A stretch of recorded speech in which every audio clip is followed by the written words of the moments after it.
Daniel का ग्रंथ अध्याय 1 भोजन की परीक्षा। यूदा के राजा यहोयाकीम के राज्यकाल के तीसरे वर्ष बाबुल के राजा नबूकदनेस्सर ने यरूशलेम आकर उसके चारों ओर घेरा डाला। प्रभु ने यूदा के राजा यहोयाकीम को और ईश्वर के मंदिर के कुछ पात्रों को नबूकदनेस्सर के हाथ जाने दिया। उसने उन्हें शिनार देश भिजवाया और पात्रों को अपने देवताओं के कोष में रखवा दिया। राजा ने खोजे के अध्यक्ष अश्पनज को कुछ ऐसे इजरायली नवयुवकों को ले आने का आदेश दिया जो राजवंशी अथवा कुलीन हो, शारीरिक दोष रहित, सुंदर, समझदार, सुशिक्षित, प्रतिभाशाली और राज दरबार में रहने योग्य हो। अश्पनज ने उन्हें खलदेइयों का साहित्य और भाषा पढ़ाई।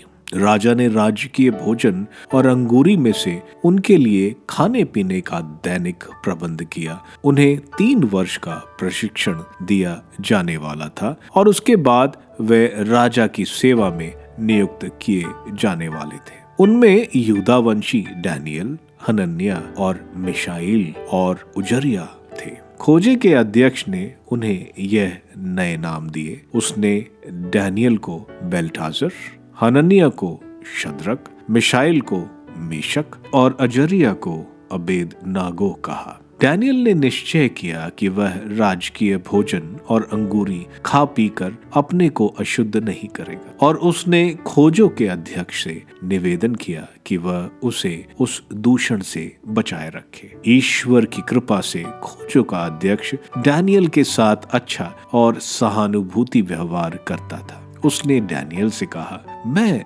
राजा अपने स्वामी से डरता हूँ। उन्होंने तुम्हारा खान पान निश्चित किया है। यदि वह देखेंगे कि समवयस्क युवकों की तुलना में तुम्हारा चेहरा उतरा हुआ है तो मेरा जीवन जोखिम में पड़ जाएगा। उसके बाद डैनियल ने भोजन के प्रबंधक से कहा, जिस खोजे के अध्यक्ष ने डैनियल, हनन्याह, मिशाएल और अजरिया पर नियुक्त किया था, कहा, आप कृपया 10 दिन तक अपने सेवकों की परीक्षा लें। हमें खाने के लिए तरकारी और पीने के लिए पानी दिलाएं। इसके बाद आप हमारा और राजकीय भोजन का सेवन करने वाले युवकों का चेहरा देख ले और जो आपको उचित जान पड़े वही हमारे साथ करें। उसने उनका निवेदन स्वीकार कर लिया और 10 दिन तक उनकी परीक्षा ली। 10 दिन बाद वे राजकीय भोजन खाने वाले युवकों की तुलना में अधिक स्वस्थ और हृष्ट-पुष्ट दिख पड़े। उस समय से प्रबंधक उनके लिए निर्धारित किया हुआ खान पान हटाकर उन्हें तरकारी देता रहा। ईश्वर ने उन चारों नवयुवकों को ज्ञान, समस्त साहित्य की जानकारी और प्रज्ञा प्रदान की। डैनियल की दिव्य दृश्यों और हर प्रकार के स्वप्नों की व्याख्या करने का वरदान था। राजा द्वारा निर्धारित अवधि की समाप्ति पर खोजे के अध्यक्ष ने नवयुवकों को नबूकदनेस्सर के सामने प्रस्तुत किया। राजा ने उनके साथ वार्तालाप किया और उनमें कोई भी डैनियल, हनन्याह, मिशाएल और अजरिया की बराबरी नहीं कर सका। वे राजा की सेवा में नियुक्त हो गए। जब जब राजा ने किसी समस्या पर उनसे परामर्श किया तो उसने पाया कि समस्त राज्य के किसी भी ज्योतिषी अथवा ओझा से उनकी प्रज्ञा और विवेक 10 गुनी श्रेष्ठ था। डैनियल राजा सेरुस के प्रथम वर्ष तक वहां रहा। डैनियल का ग्रंथ अध्याय 2 नबूकदनेस्सर का मूर्ति का स्वप्न। अपने शासन काल के दूसरे वर्ष नबूकदनेस्सर ने स्वप्न देखे जिनके कारण वह इतना घबरा उठा कि उसकी नींद जाती रही। तब राजा ने अपने सपनों का अर्थ बताने के लिए जादूगरों, ओझाओं, तांत्रिकों एवं खलदेइयों को बुला भेजा। वे आकर राजा के सामने उपस्थित हो गए। राजा ने उनसे कहा, मैंने स्वप्न देखा है और मैं उसे समझने को बहुत व्याकुल हूँ। खलदेइयों ने राजा से कहा, महाराज, चिरायु हो, अपने दास से अपना स्वप्न कहे जिससे हम उसका अर्थ लगा सके।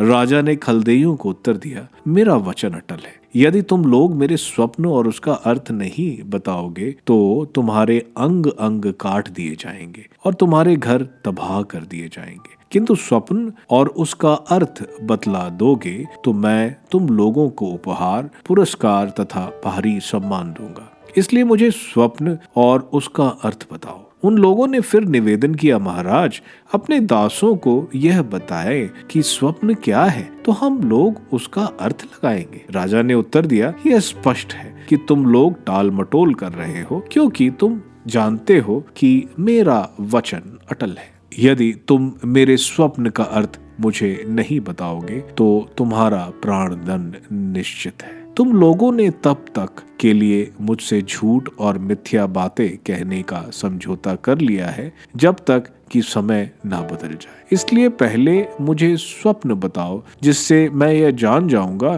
कि तुम उसका अर्थ बता सकोगे। खलदइयों ने राजा को उत्तर दिया, संसार में ऐसा कोई नहीं जो राजा की यह मांग पूरी कर सके। किसी भी महाप्रतापी राजा ने किसी जादूगर, ओझा या खलदेई से कभी ऐसी मांग नहीं की। आप कठिन से कठिन बात पूछ रहे हैं। राजा की यह बात उन देवताओं के सिवा जो शरीरधारियों के लोक में नहीं रहते और कोई नहीं बता सकता। यह सुनकर राजा बहुत क्रोधित हुआ और उसने बाबुल के सभी विद्वानों को मार डालने की आज्ञा निकाली। अतः अब यह आज्ञा निकली कि सभी विद्वान को वध कर दिया जाए। उन्होंने वध करने के लिए डैनियल और उसके साथियों को ढूंढ निकाला। डैनियल की विद्या। जब राजा के अंगरक्षकों का नायक अर्योक विद्वानों को मार डालने के लिए तैयारी कर रहा था, तब डैनियल नायक के पास आया और बड़ी सूझबूझ से परामर्श करके बोला, राजा ने ऐसी कठोर आज्ञा क्यों निकाली है? इस पर अर्योक ने डैनियल को सारी बातें बता दी। तब राजा के पास जाकर डैनियल ने यह प्रार्थना की कि मुझे समय दीजिए और मैं स्वप्न और उसका अर्थ बता दूंगा। इसके बाद डैनियल ने अपने घर जाकर यह बात अपने साथ हनन्याह, मिशाएल और अजर्याह से बताई। उसने यह भी कहा कि हम यह भेद जानने के लिए स्वर्ग में विराजमान ईश्वर से दया की प्रार्थना करें, जिससे बाबुल के अन्य विद्वानों के साथ हम भी नष्ट ना हो जाए। तब रात के समय दिव्य दर्शन के द्वारा डैनियल के सामने भेद खुल गया और वह इस प्रकार स्वर्ग में विराजमान ईश्वर का गुणगान करने लगा। ईश्वर का नाम सदा सर्वदा धन्य है। प्रज्ञा और शक्ति उसी की है। काल और ऋतु उसी के हाथ में है। वही राजाओं की प्रतिष्ठा करता और उनके सिंहासन उल्टाता है। वही विद्वानों को प्रज्ञा देता है और समझदारों को समझ। वही गूढ़ रहस्यों को प्रकट करता, वही अंधकार में छुपे भेद जानता है, क्योंकि उसमें ज्योति का निवास है। हमारे पूर्वजों के ईश्वर, मैं तेरा धन्यवाद करता हूँ। मैं तेरा यश गाता हूँ, क्योंकि तूने मुझे प्रज्ञा और शक्ति प्रदान की है। जो हमने मांगा है तूने उसे प्रकट किया है और राजा का भेद हमें बता दिया है। तब डैनियल अर्योक के पास, जिसको राजा ने बाबुल के विद्वानों को मार डालने का आदेश दिया था, डैनियल उससे बोला, बाबुल के विद्वानों का वध नहीं कीजिए, मुझे राजा के पास ले चलिए। मैं राजा को स्वप्न का अर्थ बतला दूंगा। तब डैनियल को शीघ्र ही राजा के पास ले जाकर अर्योक ने उससे कहा, मुझे यूदा से निर्वासितों में एक मनुष्य मिला है जो राजा के स्वप्न का अर्थ बता सकता है। डैनियल से, जिसका नाम बल्थाजर हो गया था, राजा ने पूछा, मैंने जो स्वप्न देखा है, क्या तुम मुझे उसे बताकर उसका अर्थ भी लगा सकते हो? डैनियल ने राजा को उत्तर दिया, जो भेद राजा पूछ रहे हैं उसका ना तो कोई विद्वान, ना ही कोई ओझा, ना कोई जादूगर और ना कोई ज्योतिषी उद्घाटन कर सकता है, किंतु स्वर्ग में विराजमान ईश्वर रहस्यमय दर्शन देता है और उसी ने राजा नेबुकदनेस्सर पर इस युग के अंत में होने वाली घटनाएं प्रकट की है। आपका स्वप्न और नींद में देखे गए दर्शन इस प्रकार है। राजा, जब आप शैया पर पड़े हुए थे तो आपके मन में यह विचार आया कि भविष्य में क्या होगा, और जो रहस्य को प्रकट करता है उसने आप पर भविष्य प्रकट किया है।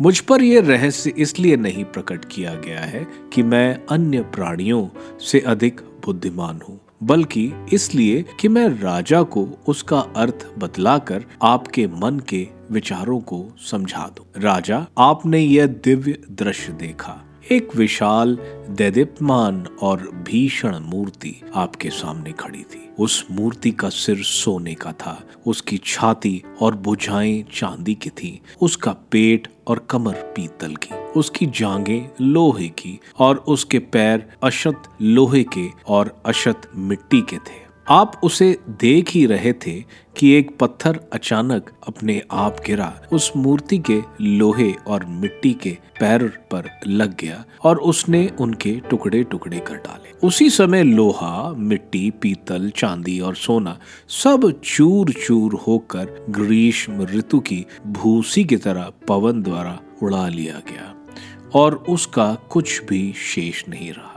जो पत्थर मूर्ति पर लग गया था वह समस्त पृथ्वी को ढकने वाला विशाल पर्वत बन गया। यह था आपका स्वप्न। अब मैं आपको उसका अर्थ बताऊंगा। राजा, आप राजाओं के राजा हैं। स्वर्ग के ईश्वर ने आपको राजव्य, अधिकार, सामर्थ्य और सम्मान प्रदान किया है। उसने मनुष्यों, मैदान के पशुओं और आकाश के पक्षियों को, वे चाहे कहीं भी निवास करें, आपके हाथों सौंपा और आपको सबका अधिपति बना दिया। मूर्ति के सोने का सिर आप ही है। आपके बाद एक दूसरा राज्य आएगा, वह आपके राज्य से कम वैभवशाली होगा, और इसके बाद एक तीसरा राज्य जो पीतल का होगा और समस्त पृथ्वी पर शासन करेगा। चौथा राज्य लोहे की तरह मजबूत होगा। जिस प्रकार लोहा सब कुछ पीसकर चूर कर सकता है, उसी प्रकार वह राज्य पहले के राज्य को चूर चूर कर नष्ट कर देगा। आपने देखा है कि वे पैर अंशत मिट्टी के, अंशत लोहे के थे। इसका अर्थ है कि उस राज्य में फूट होगी, उसमें लोहे की शक्ति होगी, क्योंकि आपने देखा है कि मिट्टी में लोहा मिला हुआ था। उसके पैर अंशत लोहे और अंशत मिट्टी के थे। इसका अर्थ यह है कि उस राज्य का एक भाग शक्तिशाली और एक भाग दुर्बल होगा। आपने देखा है कि लोहा मिट्टी से मिला हुआ था। इसका अर्थ है कि विवाह संबंध द्वारा राज्य के भागों को मिलाने का प्रयत्न किया गया, किंतु वे एक नहीं हो जाएंगे, जिस तरह लोहा मिट्टी से एक नहीं हो सकता है। इन राज्यों के समय स्वर्ग का ईश्वर एक ऐसे राज्य की स्थापना करेगा जो अनंत काल तक नष्ट नहीं होगा और जो दूसरे राष्ट्रों के हाथ नहीं आएगा। वह इन राज्यों को चूर चूर कर नष्ट कर देगा और सदा बना रहेगा। आपने देखा कि वह अपने आप पर्वत पर से एक पत्थर गिर गया और उसने लोहे, पीतल, मिट्टी, चांदी और सोने को चूर चूर कर दिया है। महान ईश्वर ने राजा को सूचित किया कि भविष्य में क्या होने वाला है। यह स्वप्न सच्चा है और इसकी व्याख्या विश्वसनीय है। राजा का विश्वास। यह सुनकर राजा नबूकदनेस्सर ने मुंह के बल गिरकर डैनियल की पूजा की और आदेश दिया कि उसके सामने नैवेद्य और धूप चढ़ाई जाए। राजा ने डैनियल से कहा, तुम्हारा ईश्वर सचमुच सभी देवताओं का प्रभु और सभी राजाओं का स्वामी है। वही सब रहस्यों को प्रकट करता है, क्योंकि यह रहस्य केवल तुम प्रकट कर सके। तब राजा ने उच्च पद पर डैनियल को नियुक्त कर उसे अनेक बहुमूल्य उपहार दिए और उसे बाबुल के समस्त प्रांत का शासक बना दिया तथा बाबुल के विद्वानों का अध्यक्ष नियुक्त किया। यह नहीं, डैनियल के अनुरोध पर राजा ने बाबुल प्रांत के प्रशासनिक कार्यों की देखरेख के लिए शद्रक, मेशक और अबेदनगो को नियुक्त किया। डैनियल राज दरबार में ही रह गया। डैनियल का ग्रंथ अध्याय 3। मूर्ति की प्रतिष्ठा। राजा नबूकदनेस्सर ने 7 हाथ ऊंची और 6 हाथ चौड़ी एक सोने की मूर्ति बनवाई। उसने उसे बाबुल प्रांत के दूरा नामक मैदान में स्थापित किया। तब राजा नबूकदनेस्सर ने क्षत्रपों, अध्यक्षों, राज्यपालों, मंत्रियों, कोषाध्यक्षों, न्यायाधीशों, दंडाधिकारियों और प्रांत के सभी अधिकारियों को बुला भेजा, जिससे वे आकर नबूकदनेस्सर द्वारा स्थापित मूर्ति की प्रतिष्ठा में उपस्थित हो। अतः शपथ अध्यक्ष, राज्यपाल, मंत्री, कोषाध्यक्ष, न्यायाधीश, दंड अधिकारी और प्रांत के सभी अधिकारी नबूकदनेस्सर द्वारा स्थापित मूर्ति की प्रतिष्ठा के लिए इकट्ठे होकर राजा नबूकदनेस्सर द्वारा स्थापित मूर्ति के सामने खड़े हो गए। तब उद्घोषित ने उच्च स्वर से घोषणा की, विभिन्न भाषा भाषी जातियों और राष्ट्रों, आदेश है कि ज्यों ही नरसिंहा, बांसुरी, वीणा, सारंगी, शहनाई और अन्य प्रकार के बाजे सुनाई पड़े, तुम मुंह के बल गिर जाओगे और राजा नबूकदनेस्सर द्वारा स्थापित सोने की मूर्ति की आराधना करोगे। जो कोई मुंह के बल गिरने और आराधना करने से इनकार करेगा, वह तत्काल धधकती हुई भट्टी में झोंक दिया जाएगा। अतः ज्यों ही सब लोगों ने नरसिंहा, बांसुरी, वीणा, सारंगी, सितार, शहनाई और अन्य प्रकार के बाजों की आवाज सुनी, त्यों ही विभिन्न भाषा भाषी जातियों और राष्ट्र मुंह के बल गिरकर नबूकदनेस्सर द्वारा स्थापित सोने की मूर्ति की आराधना करने लगे। यहूदियों को दंड आ गया। उसी समय कुछ खलदेइयों ने राजा के पास आकर यहूदियों पर आरोप लगाया। उन्होंने राजा नबूकदनेस्सर से कहा, महाराज चिरायु हूँ। महाराज, आपने तो आज्ञा दी थी कि ज्यों ही नरसिंहा, बांसुरी, वीणा, सारंगी, सितार, शहनाई और अन्य इस प्रकार के बाजे की आवाज सुनाई पड़े, त्यों ही सभी मुंह के बल गिरकर सोने की मूर्ति की आराधना करे, और जो कोई मुंह के बल गिरकर आराधना ना करे, वह धधकती भट्टी में डाल दिया जाए। शद्रक, मेशक, अबदेनो नामक यहूदी हैं, जिनको आपने बाबुल प्रांत के प्रशासनिक कार्यों का अधिकारी नियुक्त किया था। महाराज, ये लोग आपकी आज्ञा की उपेक्षा कर रहे हैं। वे आपकी देवता की सेवा नहीं करते और ना उस सोने की मूर्ति की आराधना करते जिससे आपने स्थापित किया था। इस पर नबूकदनेस्सर का क्रोध भड़क उठा और उसने शद्रक, मेशक और अबेदनगो को अपने सामने उपस्थित करने की आज्ञा दी। उन्हें राजा के सामने उपस्थित किया गया। नबूकदनेस्सर ने कहा, शद्रक, मेशक और अबेदनगो, क्या यह बात सच है कि तुम लोग ना तो मेरी देवताओं की सेवा करते और ना मेरे द्वारा स्थापित स्वर्ण मूर्ति की आराधना करते हो? क्या तुम लोग अब तुरही, वंशी, सितार, सारंगी, वीणा और सब प्रकार के वाद्यों की आवाज सुनते ही मेरी बनाई मूर्ति को दंडवत कर उसकी आराधना करने तैयार हो? यदि तुम उसकी आराधना नहीं करोगे तो उसी समय प्रज्वलित भट्टी में डाल दिए जाओगे। तब कौन देवता तुम लोगों को मेरे हाथों से बचा सकेगा? शद्रक, मेशक और अबेदनगो ने राजा नबूकदनेस्सर को यह उत्तर दिया, राजा, इसके संबंध में हमें आपसे कुछ नहीं कहना है। यदि कोई ईश्वर है जो ऐसा करता है तो वह हमारा ही ईश्वर है, जिसकी हम सेवा करते हैं। वह हमें प्रज्वलित भट्टी से बचाने में समर्थ है और हमें आपके हाथों से छुड़ाएगा। यदि वह ऐसा नहीं करेगा तो राजा ये जान ले कि हम ना तो आपके देवताओं की सेवा करेंगे और ना आपके द्वारा संस्थापित स्वर्ण मूर्ति की आराधना ही। यह सुनकर नबूकदनेस्सर शद्रक, मेशक और अबेदनगो पर बहुत क्रुद्ध हो गया और उसके चेहरे का रंग बदल गया। उसने भट्टी का ताप सामान्य से 7 गुना अधिक तेज करने की आज्ञा दी और अपनी सेना के कुछ बलिष्ठ जवानों को आदेश दिया कि वे शद्रक, मेशक और अबेदनगो को बांधकर प्रज्वलित भट्टी में डाल दे। तब अपने पैजामे, अंगरखे, टोप और अन्य वस्त्र पहने ही यह लोग बंधे और धधकती भट्टी में डाल दिए गए। राजा के दुराग्रह के कारण भट्टी की आग इतनी जोर से धधक रही थी कि जिन आदमियों ने शद्रक, मेशक और अबेदनगो को उठाया था वे भस्म हो गए और शद्रक, मेशक और अबेदनगो तीनों बंधे बंधाए धधकती भट्टी में गिर पड़े। भट्टी में अजरिया का भजन। ईश्वर की स्तुति गाते हुए, प्रभु का गुणगान करते हुए वे लपटों के बीच टहलने लगे। अजरिया खड़े होकर प्रार्थना करने लगा और उसने आग की लपटों के बीच यह कहना आरंभ किया, हमारे पूर्वजों के प्रभु ईश्वर, तू धन्य है।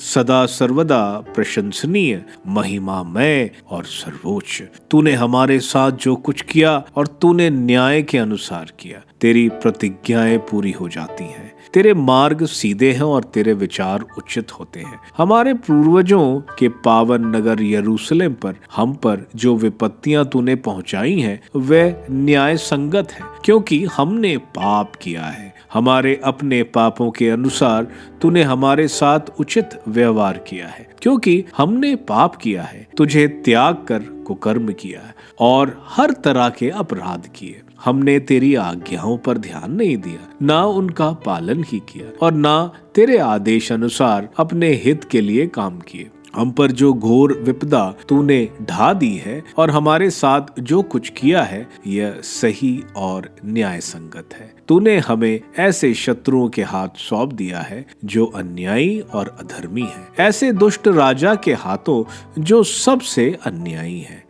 अब हम अपना मुंह तक खोलने का साहस नहीं कर सकते। तेरे भक्त सेवकों को लज्जा और अपमान सहने पड़ते हैं। तू अपने नाम का ध्यान रखकर हमें सदा के लिए ना त्याग। हमारे लिए अपना विधान रद्द न कर। अपने मित्र इब्राहिम, अपने सेवक इसहाक और अपने भक्त इज़राइल का स्मरण कर। अपनी कृपा दृष्टि हम पर से ना हटा। तूने उनसे यह प्रतिज्ञा की थी कि आकाश के तारों की तरह और समुद्र तट के रेत कणों की तरह तुम्हारे वंशजों को असंख्य बना दूंगा। प्रभु, संख्या की दृष्टि से हम सब राष्ट्रों से छोटे हो गए हैं और हमारे पापों के कारण पृथ्वी भर में हमारा अपमान हो रहा है। आप तो न राजा है, न नबी, न नेता, न होम, न यज्ञ, न बलि, न धूपदान। कोई स्थान ऐसा नहीं जहाँ तेरी कृपा दृष्टि प्राप्त करने के लिए हम तुझे प्रथम फल अर्पित करें।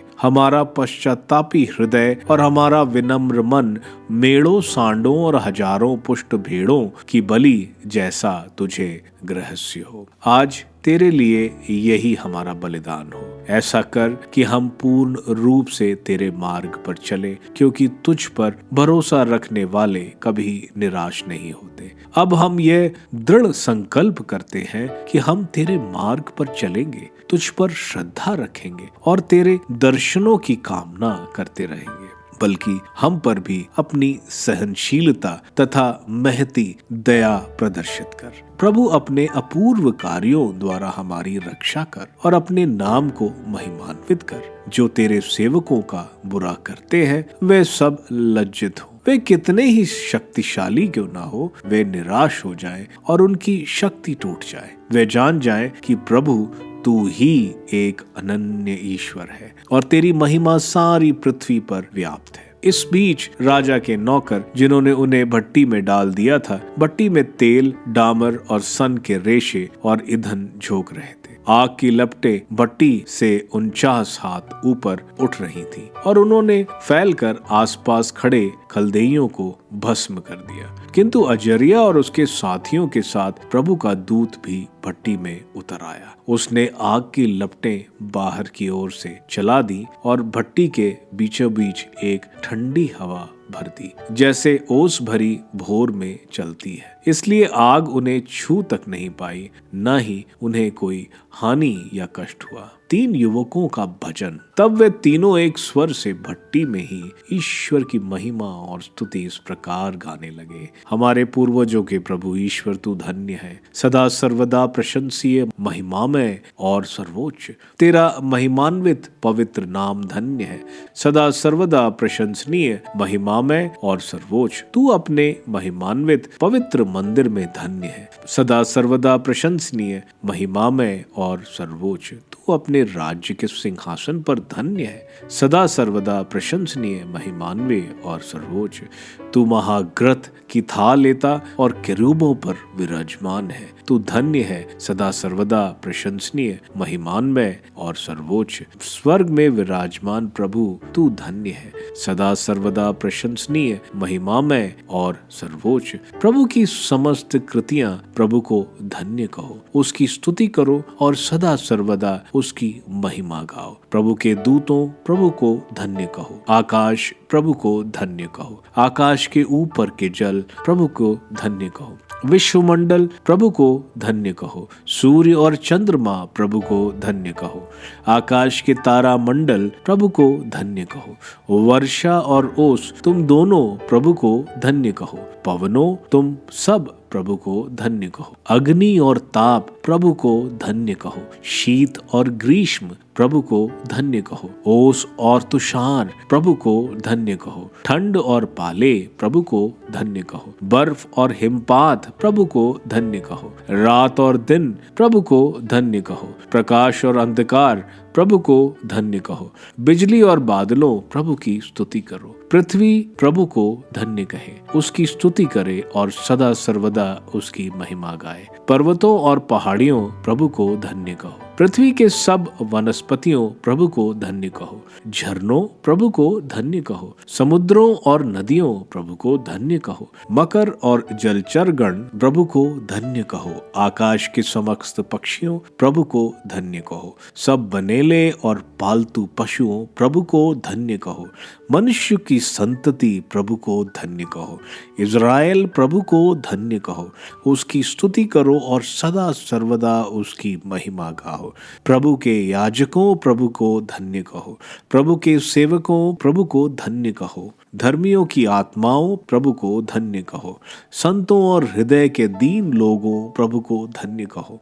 हनन्या, अजर्या और मिशाएल प्रभु को धन्य कहो। उसकी स्तुति करो और सदा सर्वदा उसकी महिमा गाओ। उसने तो हमें अधोलोक से छुड़ाया है और मृत्यु के ग्रत से बचाया है। उसने धधकती हुई भट्टी में हमें सुरक्षित रखा। अग्नि कुंड में हम निरापद रहे। प्रभु की स्तुति करो क्योंकि वह भला है। उसका प्रेम अनंत काल तक बना रहता है। प्रभु के सब भक्तों सर्वोच्च प्रभु को धन्य कहो। उसके स्तुति गान और गुणगान किया करो क्योंकि उसका प्रेम अनंत काल तक बना रहता है। उसका स्तुति गान और गुणगान किया करो क्योंकि उसका प्रेम अनंत काल तक बना रहता है। राजा की आंखें खुलती हैं। राजा नबूकदनेस्सर बड़े अचंभे में पड़ गया। वह घबरा कर उठ खड़ा हुआ और अपने दरबारियों से बोला, क्या हमने 3 व्यक्तियों को बांधकर आग में नहीं डलवाया? उन्होंने उत्तर दिया, राजा आप ठीक कहते हैं। इस पर उसने कहा, मैं तो 4 व्यक्तियों को मुक्त होकर आग में सकुशल टहलते देख रहा हूँ। चौथा स्वर्गदूत जैसा दिखता है। नबूकदनेस्सर ने धधकती भट्टी के द्वार के पास जाकर पुकारा, शद्रक, मेशाक और अबदनगो सर्वोच्च ईश्वर के सेवक बाहर निकल आओ। इस पर शद्रक, मेशाक और अबदनगो आग से बाहर निकल आए। शद्रक अध्यक्ष और राज्यपाल और मंत्रीगण तीनों को देखने के लिए एकत्र हुए। उनके शरीरों पर आग का कोई लक्षण नहीं दिखाई दे रहा था। उनका बाल तक बाका नहीं हुआ था। उनके पैजामे झुलसे नहीं थे, ना ही कहीं जलने की गंध तक लग पाई। तब नबूकदनेस्सर बोल उठा, धन्य है शद्रक, मेशाक और अबदनगो का ईश्वर। उसने अपने दूतों को भेजा है जिससे वह उसके उन सेवकों की रक्षा करे जिन्होंने ईश्वर पर भरोसा रखकर राजाज्ञा का उल्लंघन किया और अपने शरीर अर्पित कर दिए, क्योंकि वह अपने ईश्वर को छोड़कर किसी अन्य देवता की सेवा या आराधना नहीं करना चाहते थे। इसलिए मैं ये आदेश देता हूँ, सभी भाषा भाषी जातियों एवं राष्ट्रों, यदि कोई शद्रक, मेशाक और अबदनगो के ईश्वर के विरुद्ध कुछ कहे तो वह टुकड़े टुकड़े किए जाएगा और उसका घर नष्ट कर दिया जाएगा, क्योंकि उस ईश्वर के सिवा अन्य कोई देवता इस प्रकार रक्षा नहीं कर सकता। तब राजा ने बाबुल प्रांत में शद्रक, मेशाक और अबदनगो का बहुत अधिक सम्मानित किया। पृथ्वी भर की सभी भाषा भाषी जातियों और राष्ट्रों को राजा नबूकदनेस्सर की ओर से संपूर्ण शांति। सर्वोच्च ईश्वर ने मेरे लिए जो चिन्ह और चमत्कार कर दिए हैं, मैं उनका वर्णन करना चाहता हूँ। कितने महान है उसके चिन्ह, कितने अपार है उसके चमत्कार। उसकी प्रभुसत्ता चिरंतन है और उसका राज्य युगान युग रहेगा। दानियल का ग्रंथ अध्याय 4। राजा स्वप्न का वर्णन करता है। मैं नबूकदनेस्सर अपने निवास में सुख पूर्वक रहता था और राजभवन में फल फूल रहा था। तब मैंने एक भयावह स्वप्न देखा और शैया पर लेटे हुए मुझे डरावनी कल्पनाएं और दृश्य भयभीत करने लगे। अतः मैंने बाबुल के सभी विद्वानों को उपस्थित होने की आज्ञा दी, जिससे वे स्वप्न का अर्थ बता दें। तब जादूगर, ओझा, खलदेई और ज्योतिषी आए। मैंने अपने स्वप्न उन्हें बताया, परंतु वे उसका अर्थ नहीं बता सके। अंत में मेरे सामने आया डैनियल, जिसका नाम अपने देवता के नाम के अनुसार मैंने बल्टेजर रखा था और जिसमें ईश्वर की शक्ति निवास करती थी।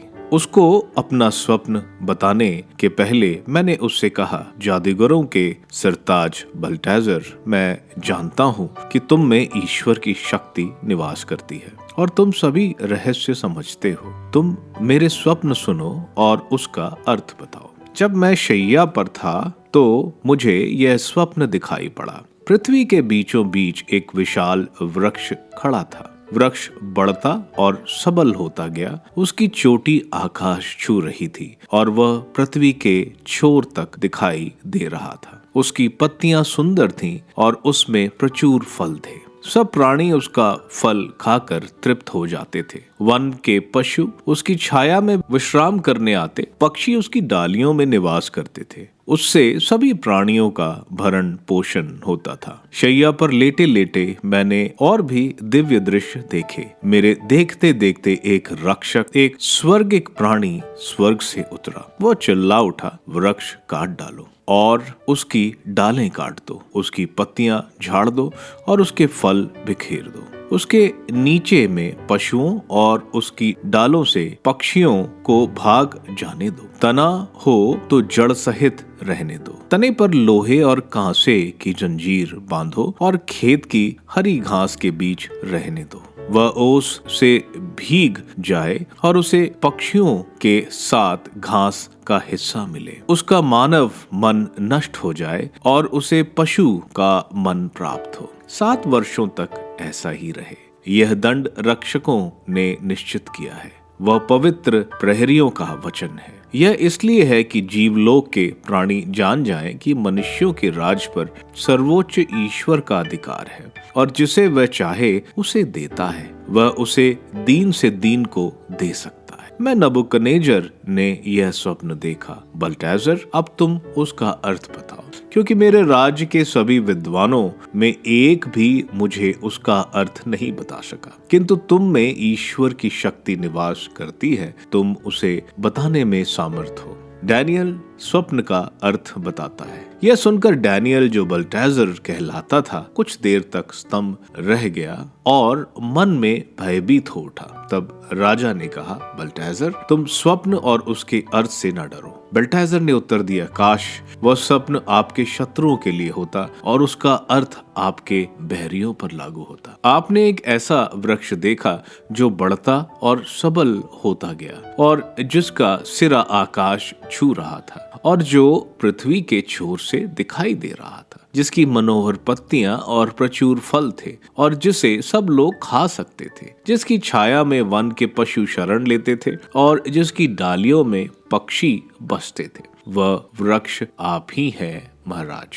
आपकी शक्ति बढ़ती गई और आकाश तक छूती है और आपकी प्रभुसत्ता पृथ्वी के छोरों तक फैल गई है। महाराज, आपने साथ ही स्वर्ग से उतरे हुए एक स्वर्गिक प्राणी, एक पवित्र रक्षक को देखा, जिसने ये कहा, वृक्ष काट कर नष्ट करो, किंतु जड़ सहित तने की भूमि में छोड़ो। उसे लोहे और कांसे के पगड़े से बांधकर हरी घास चरने दो। उसे ओस से भीगने दो और 7 वर्षों तक उसे पशु की तरह घास में से हिस्सा मिले। राजा, इसका अर्थ ये है, सर्वोच्च ईश्वर का महाराज के लिए निर्णय है कि आप मनुष्यों के समाज से बहिष्कृत किए जाएंगे और आपको वन के पशुओं के साथ रहना पड़ेगा। आपको बैल की तरह घास चरना पड़ेगा और आप ओस से भीगेंगे और यह स्थिति 7 वर्ष तक बनी रहेगी, जब तक आप यह ना जान जाएं कि सर्वोच्च ईश्वर का ही मनुष्यों के राज्य पर अधिकार है और वह जिसे चाहे उसे देता है। यह भी आदेश दिया गया था कि जड़ सहित तने को छोड़ दो। आप इससे यह समझिए कि जिस समय से आप सर्वोच्च ईश्वर का आधिपत्य मान लेंगे उस समय से आपको पुनः राज्य प्राप्त होगा। राजा, आप मेरे परामर्श स्वीकार करें, आप सदाचार के द्वारा पापों से मुक्ति पा जाइए और दया धर्म के द्वारा कुकर्मों का प्रायश्चित कीजिए, तभी आपके अच्छे दिन लौटेंगे। स्वप्न चरितार्थ। राजा नबूकदनेस्सर पर यह सब बीती। 12 महीने बाद राजा बाबुल में राजमहल की छत पर टहलते ही बोल उठा, कितना विशाल है यह बाबुल, जिसे मैंने अपनी अपार शक्ति से अपनी राजधानी बनाया है, जिससे वह मेरा ऐश्वर्य बढ़ाए। राजा के यह शब्द पूरे भी नहीं हुए कि स्वर्ग से यह वाणी सुनाई पड़ी, राजा नबूकदनेस्सर, तुम्हारे लिए यह संदेश है, तुम्हारे हाथ से राज छिन गया है, तुम मानव समाज से बहिष्कृत हो और तुम पशुओं के बीच रहोगे, तुम बैल की तरह घास खाओगे और तुम जब तक यह समझोगे कि मनुष्यों के राज्यों पर सर्वोच्च ईश्वर का अधिकार है और वह जिसे चाहे उसे देता है, तब तक 7 वर्ष बीत जाएंगे। यह वचन तुरंत ही नबूकदनेस्सर में पूरा हो गया। वह मानव समाज से बहिष्कृत हो गया और बैल की तरह घास खाने लगा। वह ओस से भीगा रहता था, उसके रोए बकरे के बाल की तरह लंबे और नाखून पक्षी के चंगुलों की तरह बड़े बड़े हो गए थे। इस अवधि के बाद में नबूकदनेस्सर ने स्वर्ग की ओर दृष्टि उठाई और मुझे होश हुआ। मैं शाश्वत सर्वोच्च ईश्वर को धन्यवाद देकर उसकी स्तुति करने लगा। उसकी प्रभुसत्ता चिरंतन है, उसका शासन युगान युग बना रहता है। इस लोक के सब प्राणी नगण्य हैं, स्वर्ग के देवता उसके अधीन हैं। उसकी शक्ति का कोई नहीं सामना कर सकता और उससे पूछ सकता है, तू क्या करता है। उसी समय मुझे होश आया तथा अपने राज्य के ऐश्वर्य की वृद्धि के लिए मुझे अपना वैभव और ठाट बाट पुनः प्राप्त हो गया। मेरे मंत्री और दरबारी मुझे पुनः ढूंढने लगे, मेरा राज्य मेरे अधीन हो गया और मेरी महिमा बढ़ने लगी। अतः मैं नबूकदनेस्सर सर्वोच्च ईश्वर की स्तुति करता हूँ, उसकी महिमा गाता हूँ और उसकी जय जयकार करता हूँ, क्योंकि उसके सभी कार्य सच्चे और हमारे साथ उसका व्यवहार न्याय संगत है तथा वह घमंडियों को नीचा दिखाता है। डैनियल का ग्रंथ अध्याय 5। बेलशस्सर के भोज में दीवार पर लेख। राजा बेलशस्सर ने अपने 1000 सामंतों को एक बड़ा भोज दिया। वह उन 1000 अतिथियों के साथ अंगूरी पी रहा था और उसने अंगूरी के नशे में सोने और चांदी के वे पात्र ले आने का आदेश दिया जिन्हें उसके पिता नबूकदनेस्सर ने यरूशलेम के मंदिर से चुरा लिया था। वह अपने सामंतों, अपनी पत्नियां और उपपत्नियों के साथ उनमें पीना चाहता था, इसलिए यरूशलेम के मंदिर से चुराए हुए सोने और चांदी के पात्र लाए गए और राजा अपने सामंतों, अपनी पत्नियों और उपपत्नियों के साथ उनमें पीने लगा। अंगूरी पीते समय वह सोने, चांदी, पीतल, लोहे, लकड़ी और पत्थर के देवताओं की प्रशंसा करते जाते थे। उस समय एक मनुष्य के हाथ की उंगलियां दिखाई पड़ी और वे दीपाधार के सामने राजभवन की पुती हुई दीवार पर कुछ लिखने लगी। राजा ने लिखने वाला हाथ देखा, उसका रंग उड़ गया, वह बहुत घबराया, उसके पैर कांपने और उसके घुटने एक दूसरे से टकराने लगे। राजा तांत्रिकों, खलदेइयों और ज्योतिषों को बुला लाने के लिए जोर से चिल्ला उठा। बाबुल के विद्वानों को संबोधित करते हुए उसने कहा, जो यह लेख पढ़ लेगा और उसका अर्थ बता सकेगा, मैं उसे राजसीय वस्त्रों से सम्मानित करूंगा, उसके गले में सोने का हार पहनाऊंगा और राज में तृतीय स्थान प्रदान करूंगा। तब राज्य के सभी विद्वान उपस्थित हुए, किंतु वे ना तो लेख पढ़ सके और ना उसका अर्थ बता सके। इस पर राजा बेलशस्सर और अधिक घबरा गया और उसका चेहरा पीला पड़ गया। उसके सामंत भी किकर्त विमूढ़ हो गए। राजा और सामंत आपस में बात कर ही रहे थे कि राजमाता भोजन में पहुंची। वह बोली, महाराज, चिरायु हो, आप क्यों घबरा रहे हैं? आपके चेहरे का रंग इतना फीका क्यों है? आपके राज्य में एक मनुष्य ऐसा है जिसमें सर्वोच्च ईश्वर का आत्मा विद्यमान है। आपके पिता के समय वह अपनी प्रखर बुद्धि और देवताओं जैसी विवेक शक्ति के कारण प्रसिद्ध था। आपके पिता राजा नबूकदनेस्सर ने उसे जादूगरों, ओझाओं और खलदे खलदेइयों और ज्योतिषों का अध्यक्ष बना दिया था। आपके पिता ने उसके दिव्य ज्ञान के कारण उसे बेल्शास्सर नाम दे दिया था। उसे विद्या और विवेक, स्वप्नों का अर्थ बताने की कला, पहेलियों की समझने की शक्ति और समस्याओं का समाधान करने का सामर्थ्य प्राप्त है। डैनियल को बुलाया जाए जिससे वह लेख का अर्थ बताए। जब डैनियल राजा के सामने लाया गया तो राजा ने उससे कहा, क्या तुम डैनियल हो, यूदा के उन निर्वासितों में से एक जिन्हें राजा मेरे पिता यूदा से ले आए थे? मैंने तुम्हारे विषय में सुना है कि देवताओं की आत्मा तुम में विद्यमान है और यह कि तुम अर्थ, ज्योति, विवेक और असाधारण प्रज्ञा से संपन्न हो। देखो विद्वान ओझा यह लेख पढ़ने और इसका अर्थ बताने के लिए मेरे सामने बुलाए गए हैं, किंतु वे उसकी विषय वस्तु का अर्थ बताने में असफल रहे। लोगों ने तुम्हारे विषय में मुझे बताया है कि तुम स्वप्नों की व्याख्या कर सकते और समस्याओं को सुलझा सकते हो। यदि तुम यह लेख पढ़कर इसका अर्थ समझा सकते हो तो तुम बैगनी वस्त्र पहनोगे, गले में सोने का हार धारण करोगे और राज्य के तीसरे स्थान पर विराजमान होगे। डैनियल ने राजा को यह उत्तर दिया, आप अपने उपहार अपने ही पास रखें और दूसरों को अपने पुरस्कार प्रदान करें। फिर भी मैं राजा के लिए यह लेख पढ़ूंगा और उन्हें इसका अर्थ समझाऊंगा। राजा सर्वोच्च ईश्वर ने आपके पिता नबूकदनेस्सर को राजव्य, महानता, कीर्ति और वैभव प्रदान किए थे। ईश्वर प्रदत्त महानता के कारण सब भाषावासी, जातियों और राष्ट्र उससे थर थर कांपते और डरते थे। वह जिसे चाहता उसका वध करता और जिसे चाहता उसे जीवित रहने देता। वह जिसे चाहता उसे ऊपर उठाता और जिसे चाहता उसे नीचे गिराता। किंतु उसका मन अहंकार से फूल उठा और उसका हृदय कठोर हो गया तथा उसका व्यवहार उद्वत हो गया। तब वह राज सिंहासन से उतार दिया गया और उसका ऐश्वर्य उससे छीन लिया गया। वह मानव समाज से बहिष्कृत होकर पशु की तरह व्यवहार करने लगा। वह जंगली गधों के साथ रहता और बैल की तरह घास खाता तथा उसका शरीर ओस से भीगा रहता था। यह सब तब तक होता रहा जब तक उसे अनुभव नहीं हुआ कि सर्वोच्च ईश्वर का मनुष्यों के राज्य पर अधिकार है और वह जिसे चाहे उस पर नियुक्त कर सकता है। किंतु आप उसके पुत्र बेल्शास्सर ने यह सब जानते हुए अपना हृदय विनम्र नहीं बनाया, बल्कि आपने स्वर्ग के प्रभु का विरोध किया। आपने उसके मंदिर के पात्र लाने का आदेश दिया। आपने अपने समानतों, अपनी पत्नियां और उपपत्नियों के साथ उनमें अंगूरी का पान किया। आपने सोने, चांदी, पीतल, लोहे, लकड़ी और पत्थर के उन देवताओं की प्रशंसा की जो ना तो देखते हैं, ना सुनते हैं और ना समझते हैं। आपने उस ईश्वर की स्तुति नहीं की जिसके हाथ में आपके प्राण और समस्त जीवन निहित है।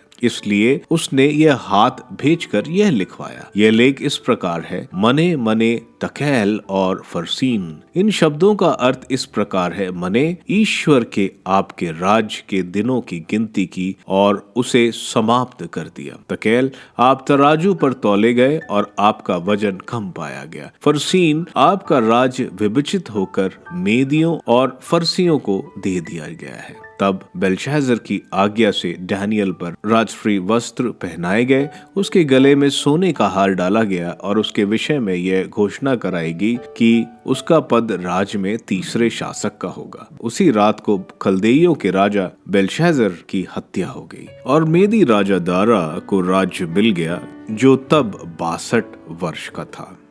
डैनियल का ग्रंथ अध्याय 6, क्षत्रपों की ईर्ष्या। दारा ने अपने संपूर्ण राज्य पर 120 क्षत्रपों को नियुक्त किया और उन पर 3 अध्यक्षों को, जिनमें स्वयं डैनियल भी था, जिनको क्षत्रप उत्तरदायी हो, जिससे राजा को कोई क्षति न पहुंचे। अपनी अद्भुत प्रतिभा के कारण डैनियल अन्य क्षत्रपों और मंत्रियों की अपेक्षा अधिक प्रतिष्ठित होने लगा। तब राजा उसे समस्त राज्य के ऊपर नियुक्त करने की सोचने लगा। तब क्षत्रप और अध्यक्ष डैनियल के प्रशंसनिक कार्यों को ठुकराने का बहाना ढूंढने लगे, किंतु उससे शिकायत का कोई आधार या कोई दोष नहीं मिला। डैनियल ईमानदार था, उसमें कोई त्रुटि या दोष नहीं मिला। अतः उन्होंने आपस में परामर्श कर लिया, सिवा उसके धर्माचरण के हम डैनियल के व्यवहार में उस पर कोई आरोप नहीं कर पाएंगे। वे अध्यक्ष और श्रतब राजा से मिलने का अच्छा मौका ढूंढकर उससे बोले, राजा,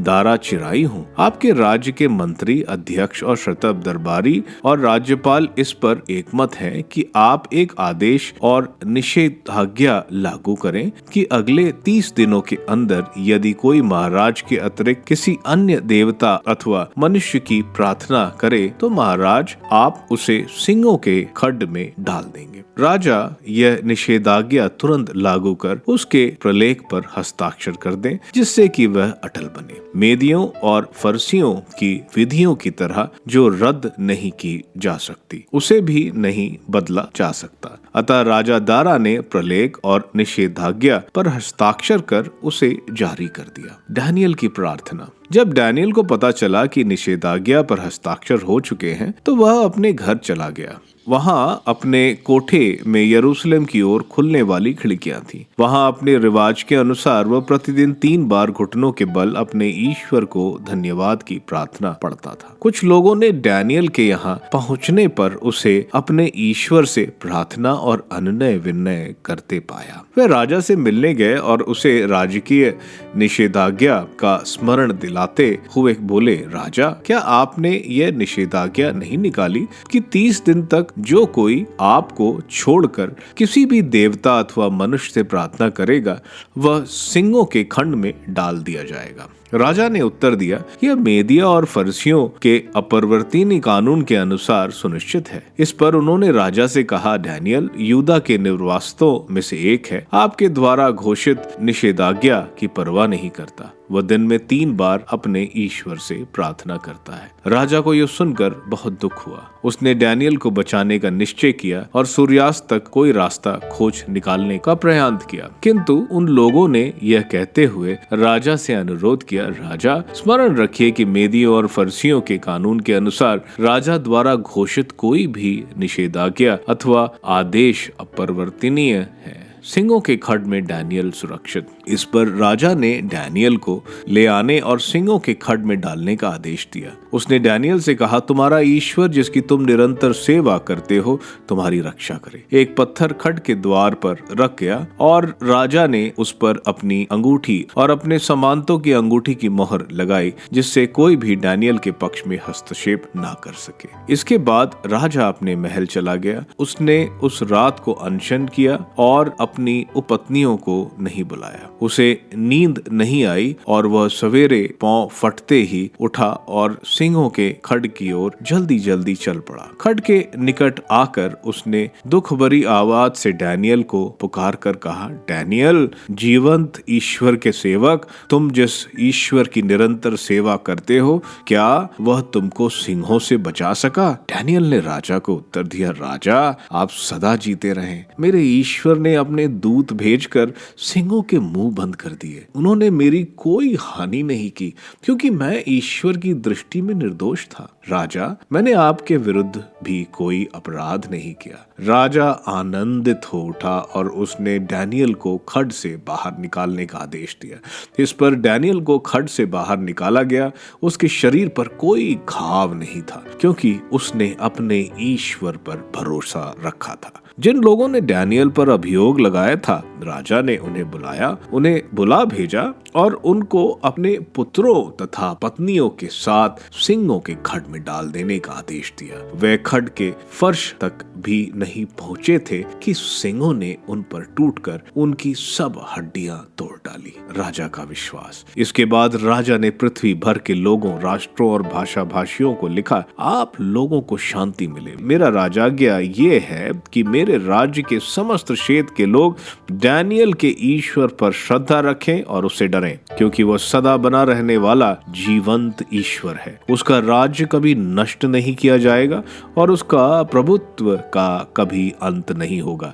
वह रक्षा करता और बचाता है। वह स्वर्ग और पृथ्वी पर चिन्ह और चमत्कार दिखाता है। उसने डैनियल को सिंहों के पंजों से छुड़ाया है। इस प्रकार डैनियल दारा और सीरुस के शासनकाल में फलता फूलता रहा।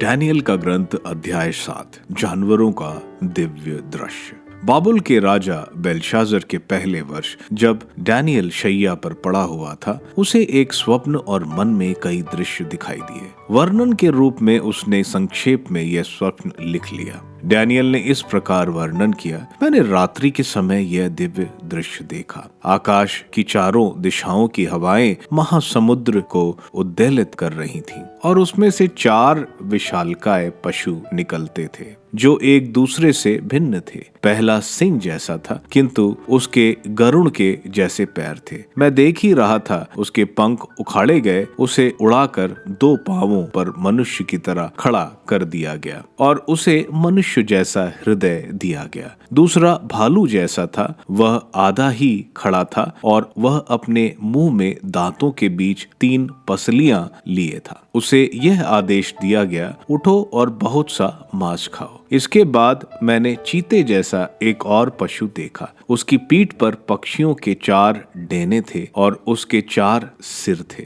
उसे राजाधिकार दिया गया। अंत में मैंने रात्रि के दृश्य में 4था पशु देखा। वह विभिन्न डरावना और अत्यंत बलवान था। उसके दांत लोहे के थे। वह चबाता और खाता जाता था और जो कुछ रह जाता उसे पैरों तले रौंद देता था। वह पहले के सभी पशुओं से भिन्न था और उसके 10 सींग थे। मैं वे सींग देख ही रहा था कि उनके बीच में से एक और छोटा सा सींग निकला और उसके लिए जगह बनने के लिए पैरों पहले सींगों में से 3 उखाड़े गए। उस सींग की मनुष्य जैसी आंखें थी और उसकी एक डींग मारता हुआ मुंह भी था। वृद्ध और मानव पुत्र का दिव्य दृश्य। मैं देख ही रहा था कि सिंहासन रख दिए गए हैं और एक वयोवृद्ध व्यक्ति बैठ गया। उसके वृक्ष, उसके वस्त्र हिम की तरह उज्जवल थे और उसके सिर के केश निर्मल ऊन की तरह। उसका सिंहासन ज्वालाओं का समूह था और सिंहासन के पहिए दतकती अग्नि।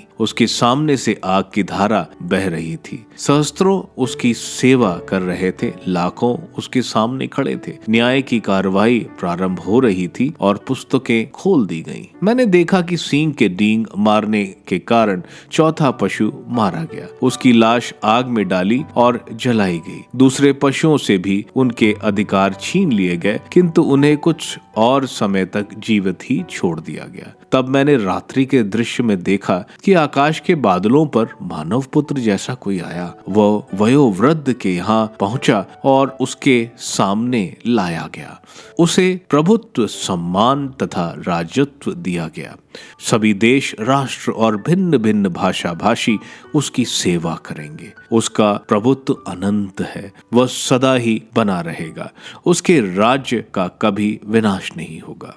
दृश्य का अर्थ। मैं बहुत व्याकुल उठा और मन के दृश्यों के कारण विस्मित हो गया। मैंने वहां उपस्थित लोगों में से एक के पास जाकर पूछा, इन बातों सब का अर्थ क्या है? और उसने मुझे समझाते हुए कहा, ये 4 विशालकाय पशु 4 राज्य है जो पृथ्वी पर प्रकट होंगे, किंतु सर्वोच्च प्रभु के संतानों को जो राजस्व दिया जाएगा वह अनंत काल तक बना रहेगा। तब मैंने जानना चाहा कि उस 4थे पशु का अर्थ क्या है जो सभी पहले पशुओं से भिन्न था, जो बहुत डरावना था, जो चबाता और खाता जाता और जो कुछ रह जाता उसे पैर तले रोंगता था। मैंने उसके सिर के 10 सींगों के विषय में जानना चाहा और उस अन्य सींग के विषय में भी जिसके निकलने पर 3 सींग उखड़ गए। उस सींग के विषय में जिसकी आंख थी, जिसकी एक डींग मारने वाला मुंह था और जो दूसरे सींगों से अधिक बड़ा दिखता था। मैं देख ही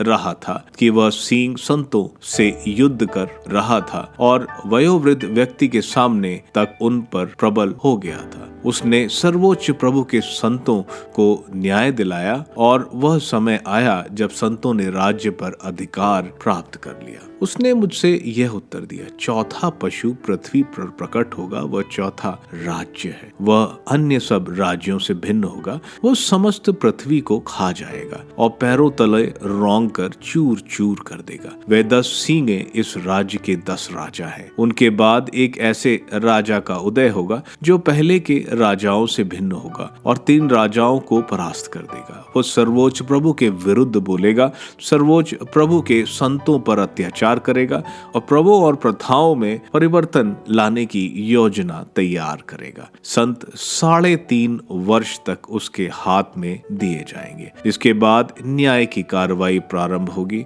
राजत्व उससे छीन लिया जाएगा और सदा के लिए उसका सर्वनाश किया जाएगा। तब पृथ्वी भर के सब राजाओं पर अधिकार, प्रभुत्व और वैभव सर्वोच्च प्रभु के संतों की प्रजा को प्रदान किया जाएगा। उसका राज्य सदा बना रहेगा और सभी राष्ट्र उसकी सेवा करेंगे और उसके अधीन रहेंगे। यह वर्णन यहाँ समाप्त होता है। मेरे तो विचारों ने मुझे आतंकित किया और मेरे मुंह का रंग उड़ गया। फिर भी मैं इन सब बातों को अपने मन में संचित रखा।